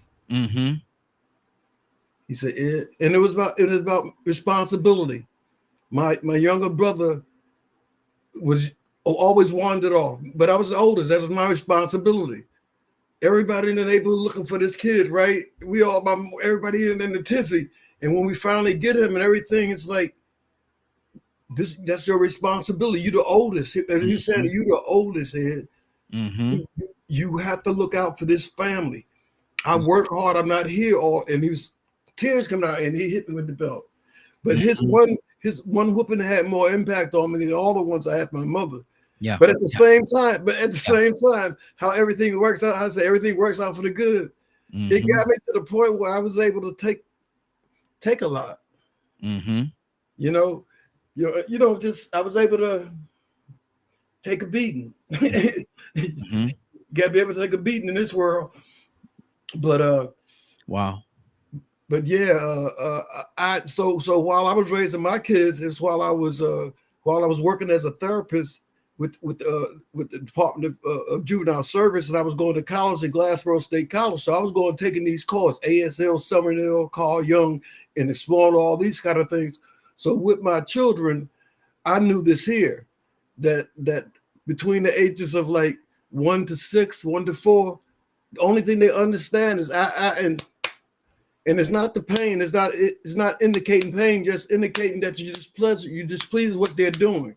Mm-hmm. I mean, pull them up and spank them on that pamper. Spank that pamper stuff and make them sit. You know, you can do that at that age, and they're gonna still love you. Mm-hmm. But after a child get a certain age, 9, 10, 11, 12, like that, and you whip them, you hit them, it ain't so good. It ain't a good thing at all. You make them go out in the world fight. Yeah. They fight their siblings, they fight their cousin, they fighting, they hitting. Mm-hmm. That's so a lot of my punishment was stuff like read a book. My kids are talking now. I make them read a book or get a bucket of water and have them all. I remember when they was all little, man. It's so funny. I got pictures of it. They're all little with sponges and buckets washing the walls. Yeah. Oh yeah. Rolling walls. I don't beat them for that stuff. Mm-hmm. Mm-hmm. You're just gonna see this what it takes now. You gotta clean it, and I mean, I would make them do military. Yeah. I mean, you gotta have. I guess I'm a blend of the two, and I could have been better. Mm-hmm. I could have listened more. I could have really spent more time listening to them. Mm-hmm. Exactly. Really listening to them. Mm-hmm. That's good. Cornelius, what do you say to that, brother? Do you believe in gentle parenting? Before I preface my comments, Raheem, I gotta ready to get back to the grind in a few minutes, okay? Yes, sir. So after I finish speaking, I'm gonna go ahead and gotta get back to work. Okay. So my supervisor come looking for me. let me say this, man, because I've been listening, and I'm gonna go natural as well as spiritual. And just give me a minute, bear with me. Okay. I try not to take too long because I want to give everybody their time, but just bear with me what I'm about to say. And I may ruffle a few feathers what I'm about to say, but I got to speak the truth. Mm-hmm. And also, let me say this as well, that I believe, to answer your question blunt, I believe in the gentle parenting, but I also believe in discipline. Okay? Mm-hmm. Why is this? Because when you see over the years coming up, especially in our Black communities, one of the biggest things that I've noticed, and I believe this came from a slave mentality. Like, I was going to bring this up on the Morning Glow one day. I remember I told you I was going to call in, but on the Morning Glow, man, y'all be up early, I'll be asleep. That'd be my bedtime. Yes, So sir. that's why it's hard for me to get on there anymore. Mm-hmm. But I wanted to get on there, and I was going to bring up profanity. I got a major problem with parents cussing out their children. Mm-hmm. I don't see that, because I had to get on somebody here at work the other day about that. Young man was telling, and he stopped me dead in my tracks, because normally I don't say anything, but he told me his little baby was crying. He said, "You need to shut that crying S-H-I-T." I said, "Man, you cuss at your kid?" Mm-hmm. And he's like, "Yeah, man." And then I was like, "Man, you shouldn't be doing that." Why? Because you got to recognize, man, when you look up the word profanity, just look it up. Look at the synonyms behind it in our Webster Dictionary, not the Bible, Mm-hmm. but the Webster Dictionary, and look at the synonyms, all the definitions behind profanity. One of them is, and I studied this because God wanted to show me something in it, because I was planning, I was asking questions, because people look at profanity as a language and really don't realize how bad they're even speaking curses and blaspheming over their own children. Yep. And Yep. don't even see it. Mm-hmm. Because the enemy got people so tricked and to see, and then when they wonder why a kid will cuss out an adult, guess what? Don't whoop the kid because of what they're doing. You need to look at yourself. Mm-hmm. I got a problem with that. Yeah. That's not gentle parenting. I'm talking about respect. Because why? Man, I used to cuss with the best of them, dude. I will make up every other word was a cuss word for me. Even right now, when I'm speaking, believe me, back in the day, it would be some cuss words coming out of my mouth, and I'm trying to get my point across. Mm-hmm. But Yeah. now, at the end of the day, I'm looking at this. I see it as this in a gentle parent. When you being disrespectful to your child, not only you disrespecting your child, but you're disrespecting yourself, and you're causing your child to be disrespectful and don't even realize it. And that's when I just, and just like I asked my son one day, man, and talking to him, when we talk about the gentle parenting, I asked him, I said, "Son, why do you get high? Why do you do this? Why do you do that?" And you know what he told me, bro? That's all I know. Mm-hmm. That's all I see. Because that's the way his mother was speaking around him. And when I whooped him one day, I whooped him one time because he messed up in school, and I whooped his tail, and I asked him, and I'm asking and talking to him, trying to explain to him why I'm doing this. Like, man, you cannot be messing up in school, because why? It's an aftermath. I always think of what they call the cause and effect. A lot of things have a cause and it has an effect to it. Reason why we do some of these things, and the aftermath behind it, what causes people to do some of these things. And that's what basically what it boils down the spiritual side. Mm-hmm. God whoops us with life circumstances when he's trying to deter us and correct us into the right path on what he desired for our lives as a parent, a spiritual parenting. We have to get whooped. I've been whooped by God several times trying to get me right. Because why? Our sinful nature, our prideful nature on what we do and why we do some of these things, so God can help us, deter us to be the people that he has called us to be, man. And that's something that when we're trying to deal with our children, We're trying to help them be the best who they can be as they grow into adults. And that's something that where we got to be careful with when we're dealing with our kids, man. And I believe in discipline, but I also believe in trying to respect our children to help them understand this is why we're doing this, to try to help you be the best person, God, that you can step in society and gain respect in that aspect. Mm-hmm. And that's just my thing, because my father, I'm going to end it with this. My father, coming up, browbeated me a lot. And I think that was from the way they were raised. He put me down, and bruh, it had a totally opposite effect on me. It was supposed to motivate me, but it tore down my self-esteem. So when you walk into a car, you stupid MF for this, and you blanket that, you supposed to do this and do that. No, you tear down a child's self-esteem. You're not building them up. Mm-hmm. That's what profanity does. It tears down. That don't build up. Yeah. And that's something I'm very passionate about when it comes down to the children, because we got to be real careful as parents in doing that.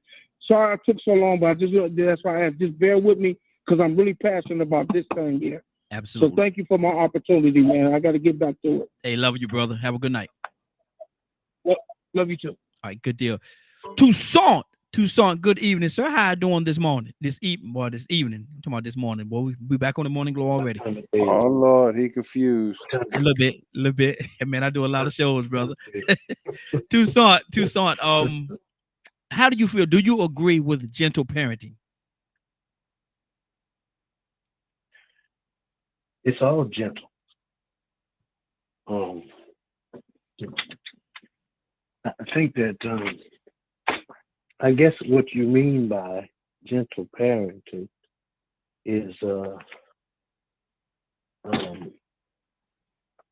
giving them a sense of safety, comfort, trust. They can't be scared of you. Mm-hmm. I want my children to be scared of me. I want them to be terrified. I don't want them to hate to see me come. Now, I done got long past trying to parent anybody. Mm-hmm.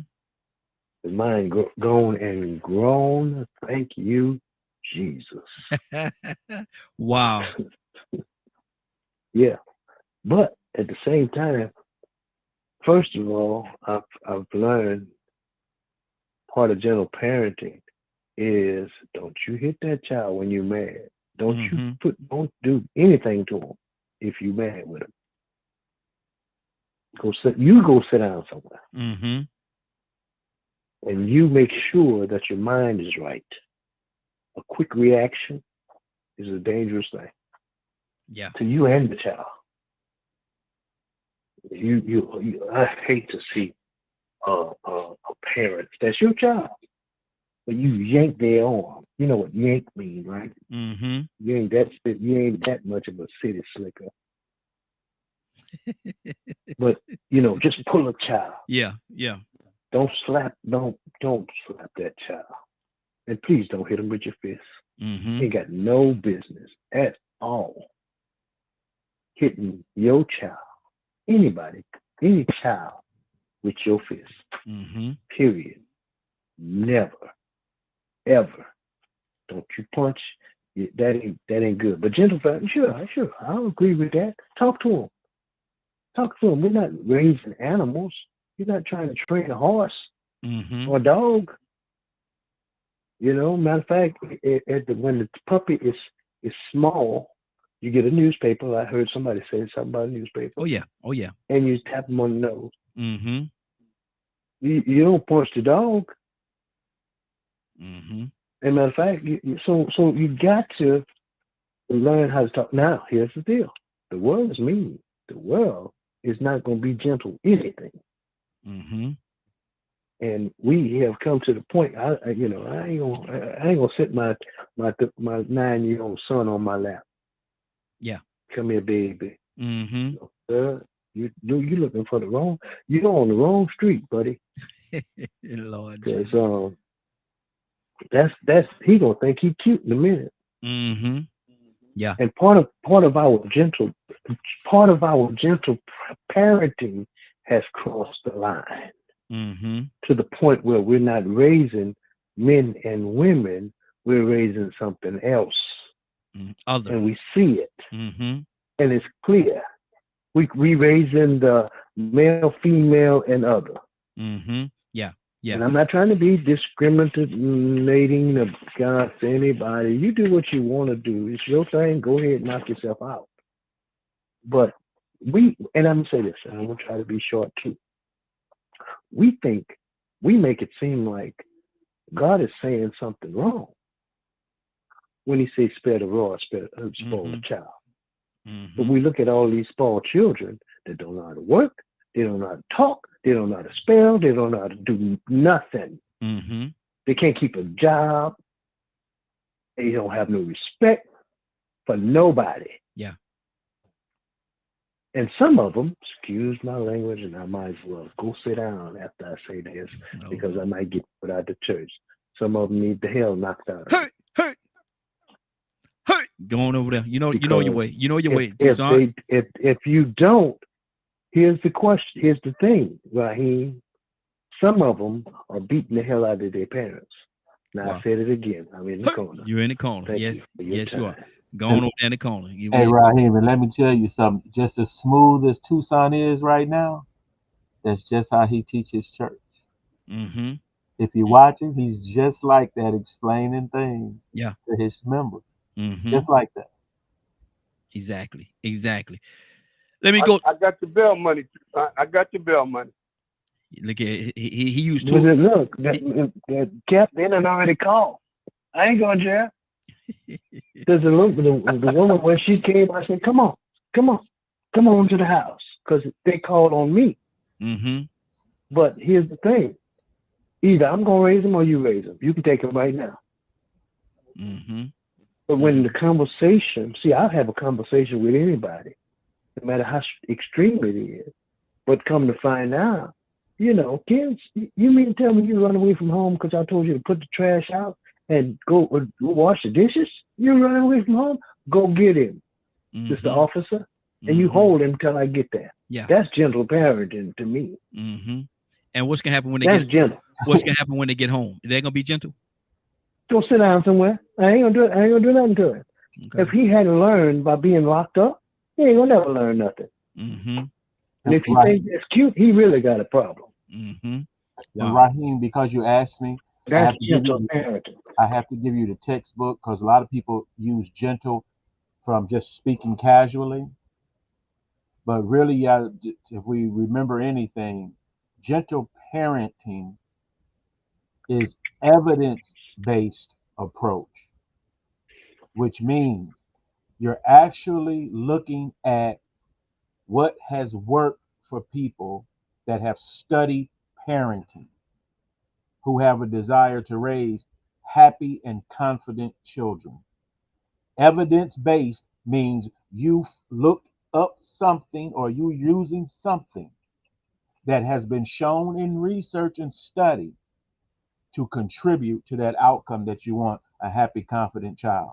It's not just being all lax, it's not that. It's not discipline. It's like the absence of discipline. It's not that.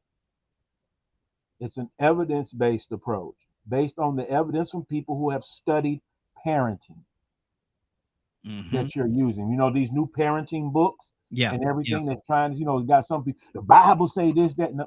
Well, you say what you believe, what you want to believe. That is not an evidence-based approach to parenting. Time out. Yeah. Things like that. Better ways of disciplining. Hitting is just hitting.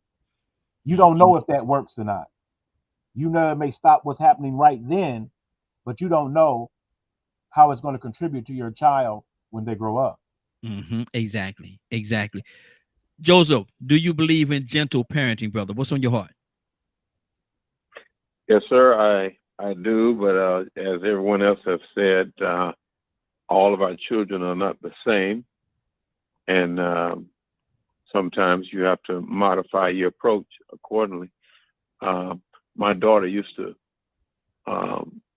make fun of me or poke fun with me, saying that I'm nicer to my grandkids than I was to her, and she was my only child. And of course, my concern was that she did not begin having children out of wedlock and continue the cycle of poverty. And that was a big concern that I had as she began to, go into high school. Mm-hmm. So I guess I was a little more vigilant and harder on her. Whereas my grandchildren, all three of them have different, personalities. I could reason with them. I mean, we go to the movies, we have conversations, deep conversations. You'd be surprised what kind of question they will ask you. Mm-hmm. Children are very perceptive. Yeah. And I had opportunity to reason with them and talk with them and kind of guide them. And every now and then, I had to, get a little tough on one or two of them, but I mean, I believe in gentle parenting as much as I can. And here's one of the reasons why. I do realize that historically the beating that happened to our people was to instill fear. And that was traumatizing. And so my stepdad used to beat us, man, but I deserve every beating I got. I worked for that. And Wow. and I didn't feel like he did it out of abuse. Mm-hmm. Because I tried stuff, man. I want to investigate, explore. When I got my butt back home, though, I got it, and I appreciate it. I'm glad, man. Look at me. I'm not dead. I'm not crazy. I've never been to jail. Mm-hmm. Because I come from a butt whooping community.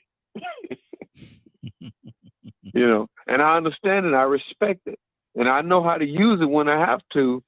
In my family. But I call all of the females in my family dear. Mm-hmm. I don't believe in cursing. My children, I say dear. I kiss all of the females in my family on the forehead. Mm-hmm. Now my grandson, I embrace him. Yeah. I embrace him. And we have grown men conversations about anything. Mm-hmm. And I thank God for that, man. I thank God because, my youngest grandchild, 16, and, her head screwed on right, and, she's very, kind-hearted. I have to watch that part, because everybody, out here is not receptive to kind-heartedness. Mm-hmm. So I have to remind her sometimes you got to be a little gangster. Yeah, just a tad if bit. somebody hit you, you make sure they understand they got to bring their lunch next time. Mm-hmm.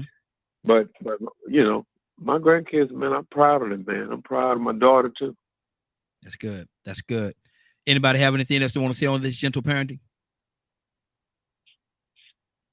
Okay, Rico. We talked about sports on here a couple of weeks ago. Mm-hmm. And we're not going to talk about sports tonight, but we're going to talk about the impact of sports. How is it that doing a sports event while you're looking at TV at a game or whatever, two people that totally don't like each other, two racist people, black, white, orange, polka dot, or whatever, just racists can't stand the other person. Why is it they could go to a game, whatever the game is, whatever the sport, and when their team score, they're up high-fiving, clapping, and hugging each other and all kind of things. What is it doing that moment that kills that racism for that second? The common goal, common interest. Mm-hmm. It's plain and simple. That's it. They got a common interest. You know what I'm saying? And their common interest was victorious in the end at that time. The reason why they don't agree is because they don't have the same interest when it comes to race or whatever. But yeah, that's with anything. I think that's plain and simple. Just the fact that they both have that common interest is the reason why they can get along. Wow. Ryan, what do you say it is? Because if two people just totally don't like each other, in the average world, they don't like each other, man, and we'd be willing to kill each other if the opportunity presented itself. But during a sports event, if they go for the same team, they walk in there wearing the same outfit for the team that they like, and their team score. Now they don't like each other. Why is it at that moment they could jump up, cheer, and high five, and hug each other? What happened to the hate? It dissolves the ignorance. You realize, even if it's subconsciously, you realize in that moment that y'all the same. Mm-hmm. You know what I mean? Like, you like the same stuff. It's that common ground, and it dissolves the hatred because you're not really thinking about it at that moment. You're just thinking about, my team scored. You know what I mean? So it's that trained mentality. I'm a firm believer that racism is a trained thing. It's something that you learn, something that you're taught. Because I mean, me, for instance, all my friends growing up was black, but we didn't think nothing about nothing until we got a little older and people started pointing stuff out. It didn't matter, you know. We celebrate birthday parties together, sleeping over. His mama whooped my behind, my mama whooped his behind. We all the same. And then something gets taught somewhere. So I think in that moment, all of that subliminal teaching go out the window because, again, subconsciously, you just found common ground and you realize you ain't so different after all. Wow, that's good. That's good. Kat, what do you say to that? Two people could totally not like each other, man, and on baseless terms, but not like each other. But they could be in that game together and just happen to be side by side, going for the same team. Their team score. They jump up, they high five, and they hugging each other. Whoa! And then they happy. Kat, what happened to the hate?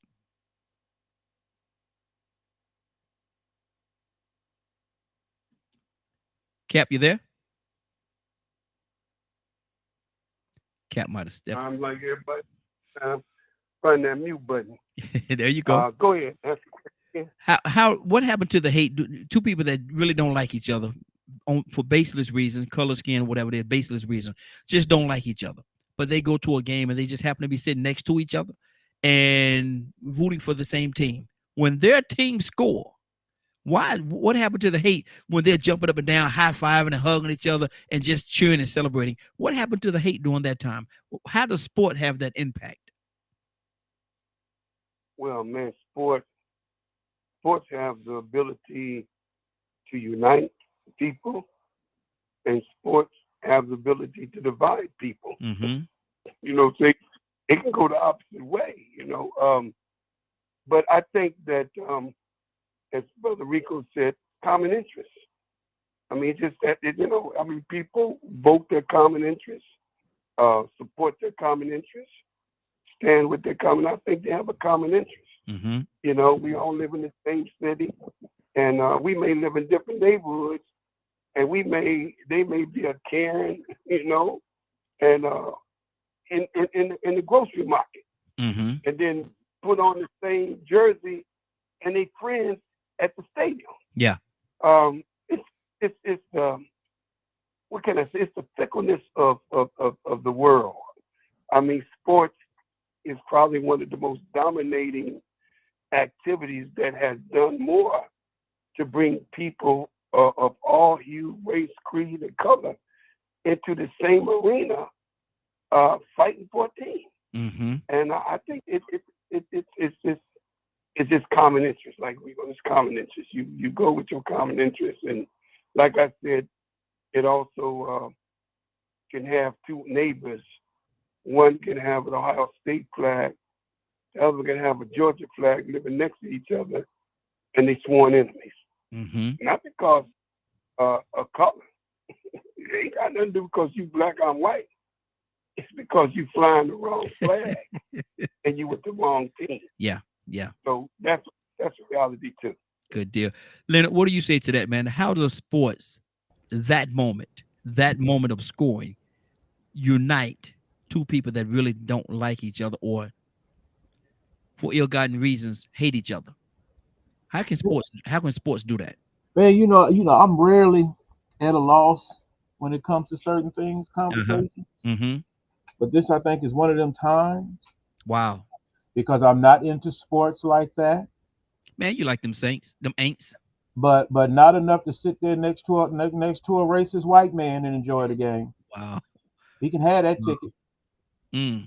So I don't fake like nobody like that. Or I don't know what it maybe it's just something about me or what have you, but that's where racism is the problem for me because my people don't bring that to the table. They brought that to the table. Mm-hmm. And I don't want no parts of that with them. You're not going to see, even like say for instance, even sports as it evolved, they didn't even want you to play. Mm-hmm. But soon they see they could win with you. Oh, now we supposed to be buddy. It broke down a lot of barriers. But me, no. I'm not gonna sit down and act like we cool and none of that. And next thing you know, something happened. Now you start acting like yeah. Mm-hmm. Like you ever been out drinking with certain people? They seem real cool. You think you can trust them, and they get that liquor in them. Mm-hmm. And then before you know it, they don't say something out of pocket. Mm-hmm. What you just say? Exactly. Mm-hmm. You thought we was that cool? Mm-hmm. So now I'm not gonna fool with you, period, because you're gonna cross the line and you're gonna understand that I'm not as forgiving in them situations. Wow. Let me go to Tucson. Tucson, what do you say to that? Because Tucson, you've been in sports for a long time as well. How is it that sports have a way of uniting people that don't typically like each other? The thrill of victory Mm. is overwhelming. Yeah. We don't care. We don't care who wins, as long as we win. Mm-hmm. If it's a we. I forgot the name of this movie. Remember the Titans? It was a football game. Remember the Titans? Titans. Yeah. Perfect. That's one. Mm-hmm. Exactly. That one right there. It breaks down barriers because the main thing is we Mm-hmm. win. We win. I thought about the gladiators. How in the days of even old, how they brought the people together. They would put two people in the arena, or they'll put a person and a lion Mm-hmm. in the arena. It didn't make no difference to them. It was the thrill of victory.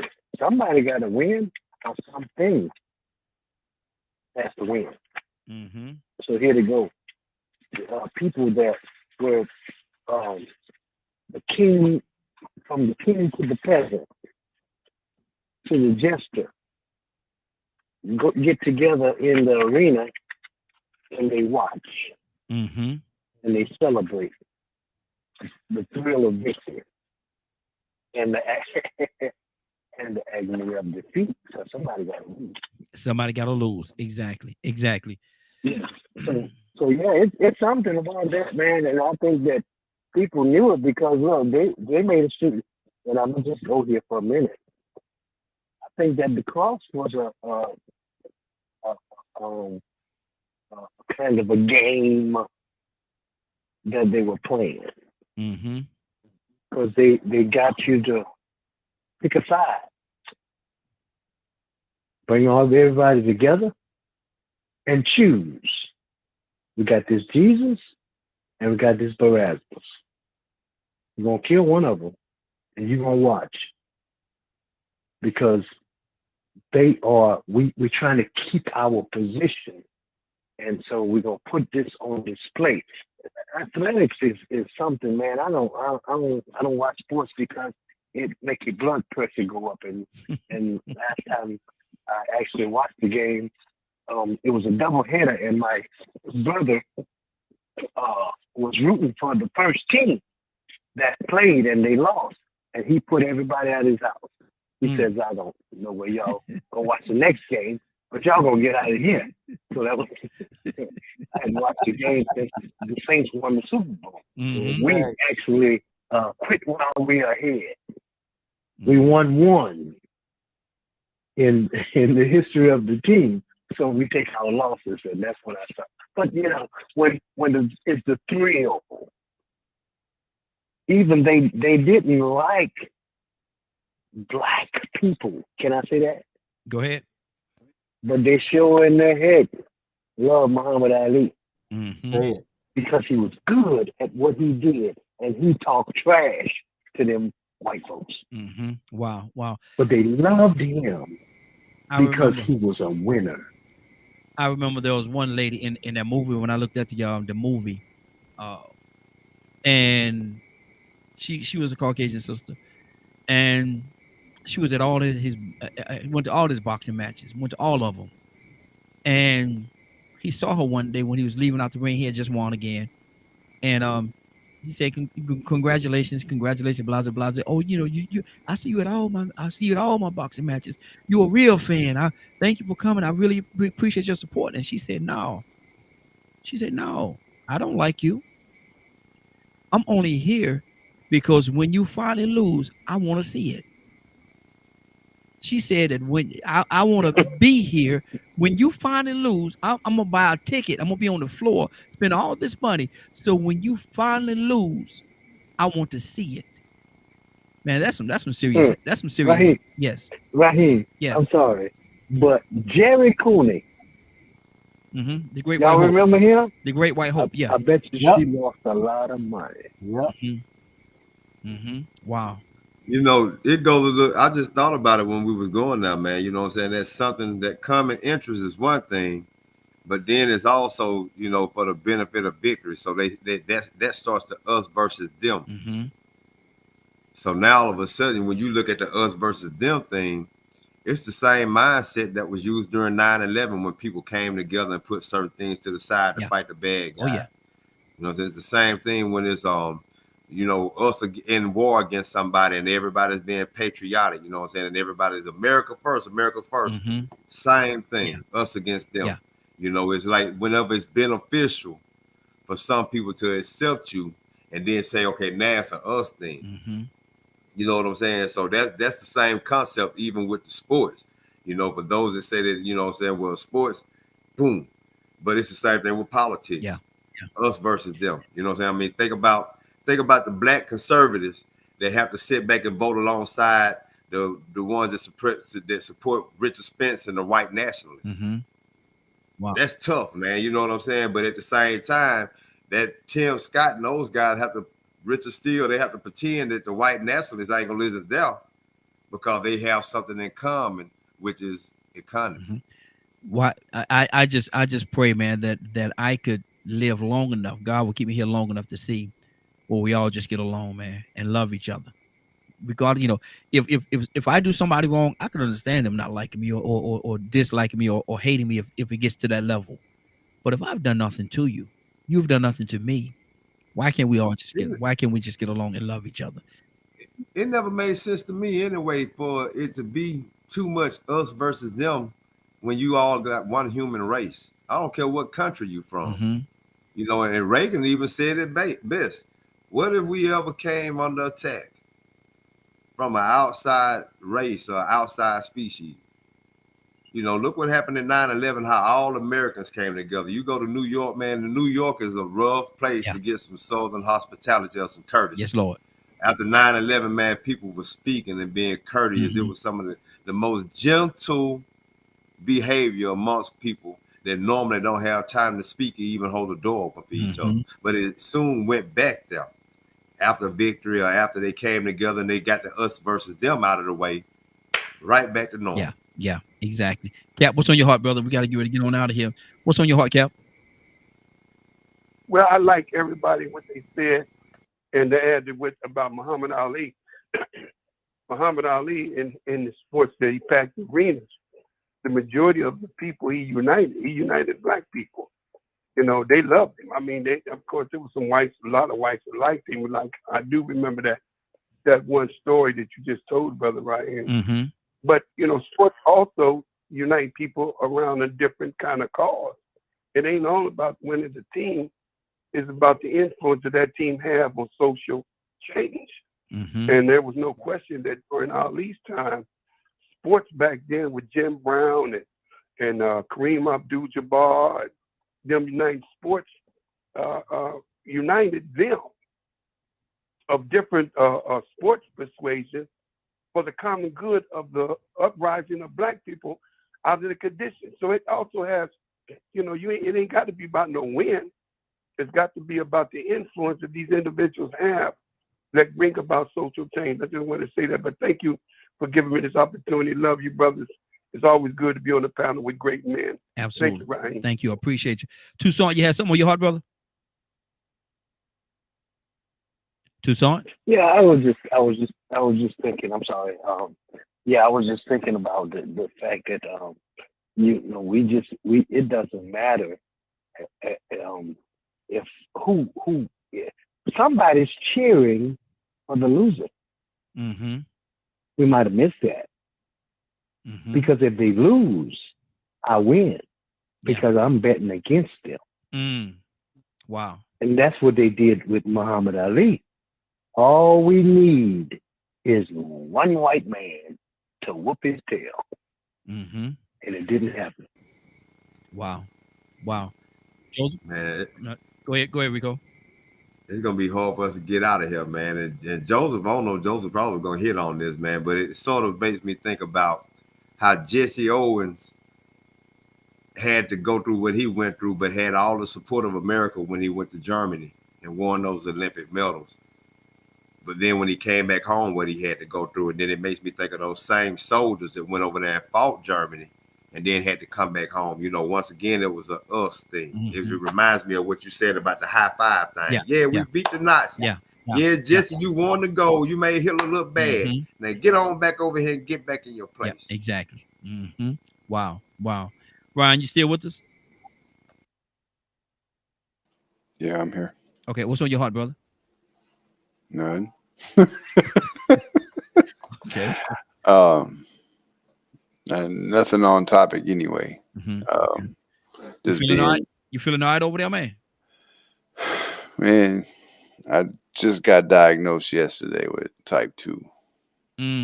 So, going through these changes, cutting out the sugar, taking these medicines, having to check my blood sugar during the day and stuff like that. And it just destroys me as an individual because, I'm not somebody who sits around and just let myself go.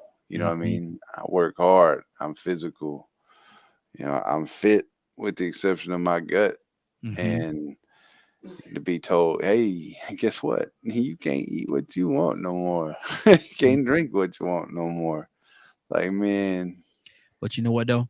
I'm going to tell you something. That's a small sacrifice if it's going to keep you here with your family, because I know how you love your family. That's a small sacrifice. I mean, it's small sacrifice. It's not even about Ryan, that. It's not a death sentence. I got type 2. It's not a death sentence, my brother. Matter of fact, thank God you got type 2 and not type 1. Yes, sir. You take the medicine, the metformin, okay, but you can stop it. You can treat it. Just eat right, man. I mean, I got a gut on me. Just that gut draws you right into the game. But you have to have your wife. She has to be very, this is where she gonna have to step in, Ryan. She can't give you what she normally would give you if she want to see you healthy. Because with type 2 diabetes, man, nothing heals automatically if your sugar level's up. It's hard for things to heal. And if you go to type 1, you may lose a tooth, a foot, or a leg. But she can control it. I don't even want to eat. Pasta got to go, bread got to go, cheese got to go, man. Potatoes got to go, sugar got to go. I'm like, man, what is it to eat? Yeah, everything got to go. It ain't no fun, man. I'm like, man, please. I'm through with it. I'm just, but I'm losing weight. And my wife, it took me a while, man, because I should have I eat a whole bowl of Captain Crunch. Yeah. Get that sugar crave. My wife come down. Did you eat the whole box? I'm looking crazy. Had that sugar crave, baby. Can't get enough of those sugar crisps. But you know what I'm saying? And then sometime, man, I'm on my thing. I'm like, no, Ryan, it's not a death sentence, my brother. Yeah. You got to make somebody, she got to help you with that, partner. Mm-hmm. You can control it and you really can overcome it. Yeah. Thank God you got type 2. And every now and then, if you want to talk to me about it, I'll give you support. I've been support, partner. Mm-hmm. I appreciate that. Yes, sir. He better take some of the pants. He better take the pants off a little bit, man, and let her have control. I know it's she over there in Twitch right now. Mama already on it. She is too. She done called everybody in the face of the planet that she know, talking about, hey, he got type 2, and what can I do? You can call me, Ryan. Trust me. You'd rather deal with it now than it shoot up to 400. Trust me. Hey, that's where it was. When I first tested my blood, it was at like 450 something. Come on, man. It's at 193 now. So keep working at it. Keep working at it. It takes a lot of work. It's the hardest thing in the world. Say it again, Cap. That's good. And listen, keep it down to below 200, and then you get your A1C down to about 7. You learn the language. It's gonna take you a minute, man. Yeah. All of us going, man. I mean, I had it at 400. You know, doctor told me somebody had it at 1,000. Let everybody get the 400 in the depth, then you get it back down. But you know, it is what it is. But again, like I said, man, you know, it ain't. You're not the only one that got it. So yeah. But yeah. Mm-hmm. It's just one of those mental games, you know. Like my A1C at a 10.5 right now, so I got to get that way down. Yeah, it's the lifestyle change. It's mainly the lifestyle change that he battling. He battling the fact that he got to change that diet, that pizza and whatever it is in the beer.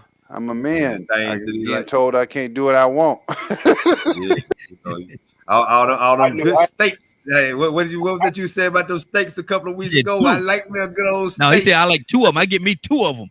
Yeah, I only had one tonight. Yeah, see, that's what I'm talking about. Yeah, he said I get me 2 of them.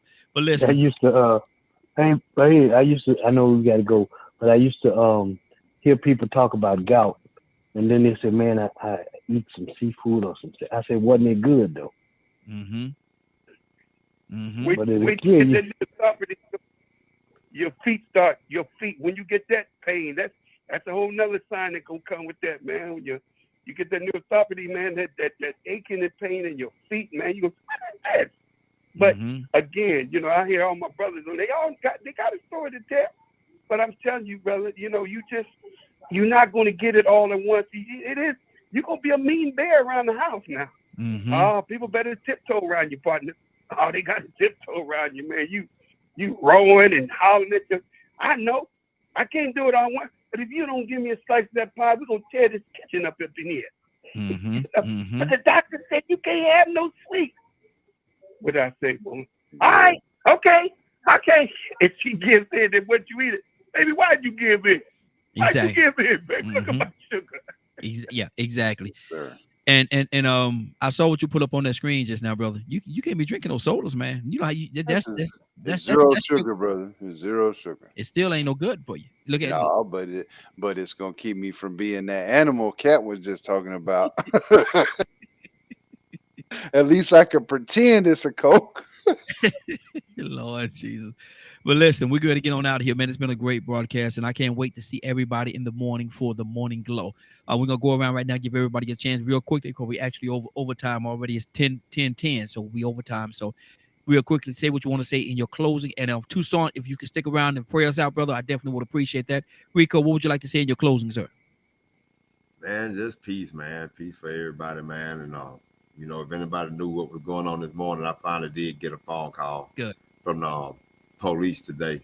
About 4 hours ago, I got a phone call, and they still ain't found them. But you know, I got a little bit more information on what happened before then. So you know, I'm just it's still in limbo, trying to debate, you know what I'm saying, how I want to handle this thing. Good deal. Good deal. Well, you certainly still in our prayers, brother. Ryan, in your closing. Hey, man, I see you over there. I see you rolling around in that head. Just like you want to support me with this, we're going to support you with that. You need anything, holla at us. Absolutely. Love you. Absolutely. Absolutely. Leonard. Yeah, man, it was good talking to you all. You know, try to be better than you were yesterday. Good deal. And Rico, reach out to Tawanda. I've already let her know about the situation, and hopefully you'll get in contact with us so we can do what we do. Mm-hmm. You know, all right. Yeah, I say it all the time, brother. It's a team sport. It's a team sport, and we family, man. We family. We team over here. We team one. We team one. Toussaint.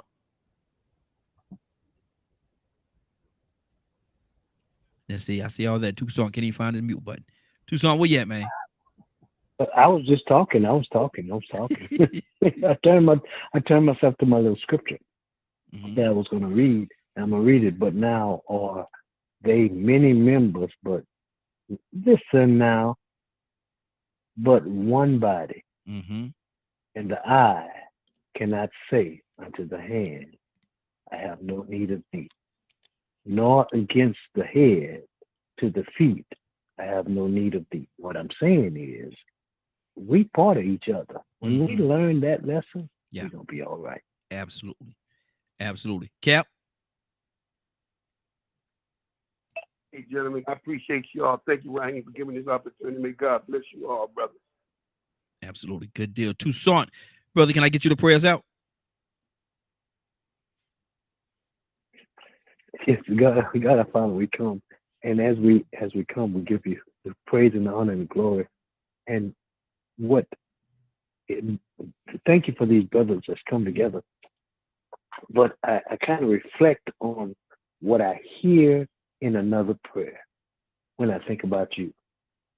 Ooh, God, you're amazing. And it causes us to develop a language that just, the only thing other than hallelujah, we've developed among the brethren and those that are of DKM, we've developed a saying when it comes to you. Oh, we Jesus. Oh, we God. Thank you for who you are. Thank you for what you've done. Thank you for what you're doing. And we showing up because we walk by faith and not by sight. Thank you for what you're going to do. Bless Ryan. You know him better than he know himself. And that goes for all of us. So according to your will and your way, you are the door. So we ask, oh Heavenly Father, that you would just allow us to just accept you for who you are, the great I am. We give you glory, honor, and praise, blessings as we go through this, through the night. If it be your will, we'll worship you again in the morning. Keep us in according to your tender love and mercy. In Jesus' name and for his sake. Amen.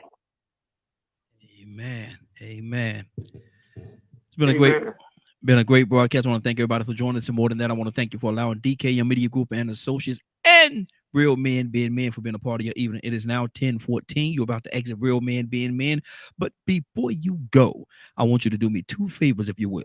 One, I want you to continue to pray for us because we are certainly praying for each and every one of you. Number two, why this is real simple. I want you to go out there, find somebody and give them a hug because you never know. It could be the only hug that they get, or it could very well be their last. Love you, and ain't nothing you could do about it. Have a great day and a better tomorrow. And then we shine some of this light on you from the morning glow. Take it out there into this wicked and cruel world we live in and let your light so shine. If you get an opportunity, give somebody some love.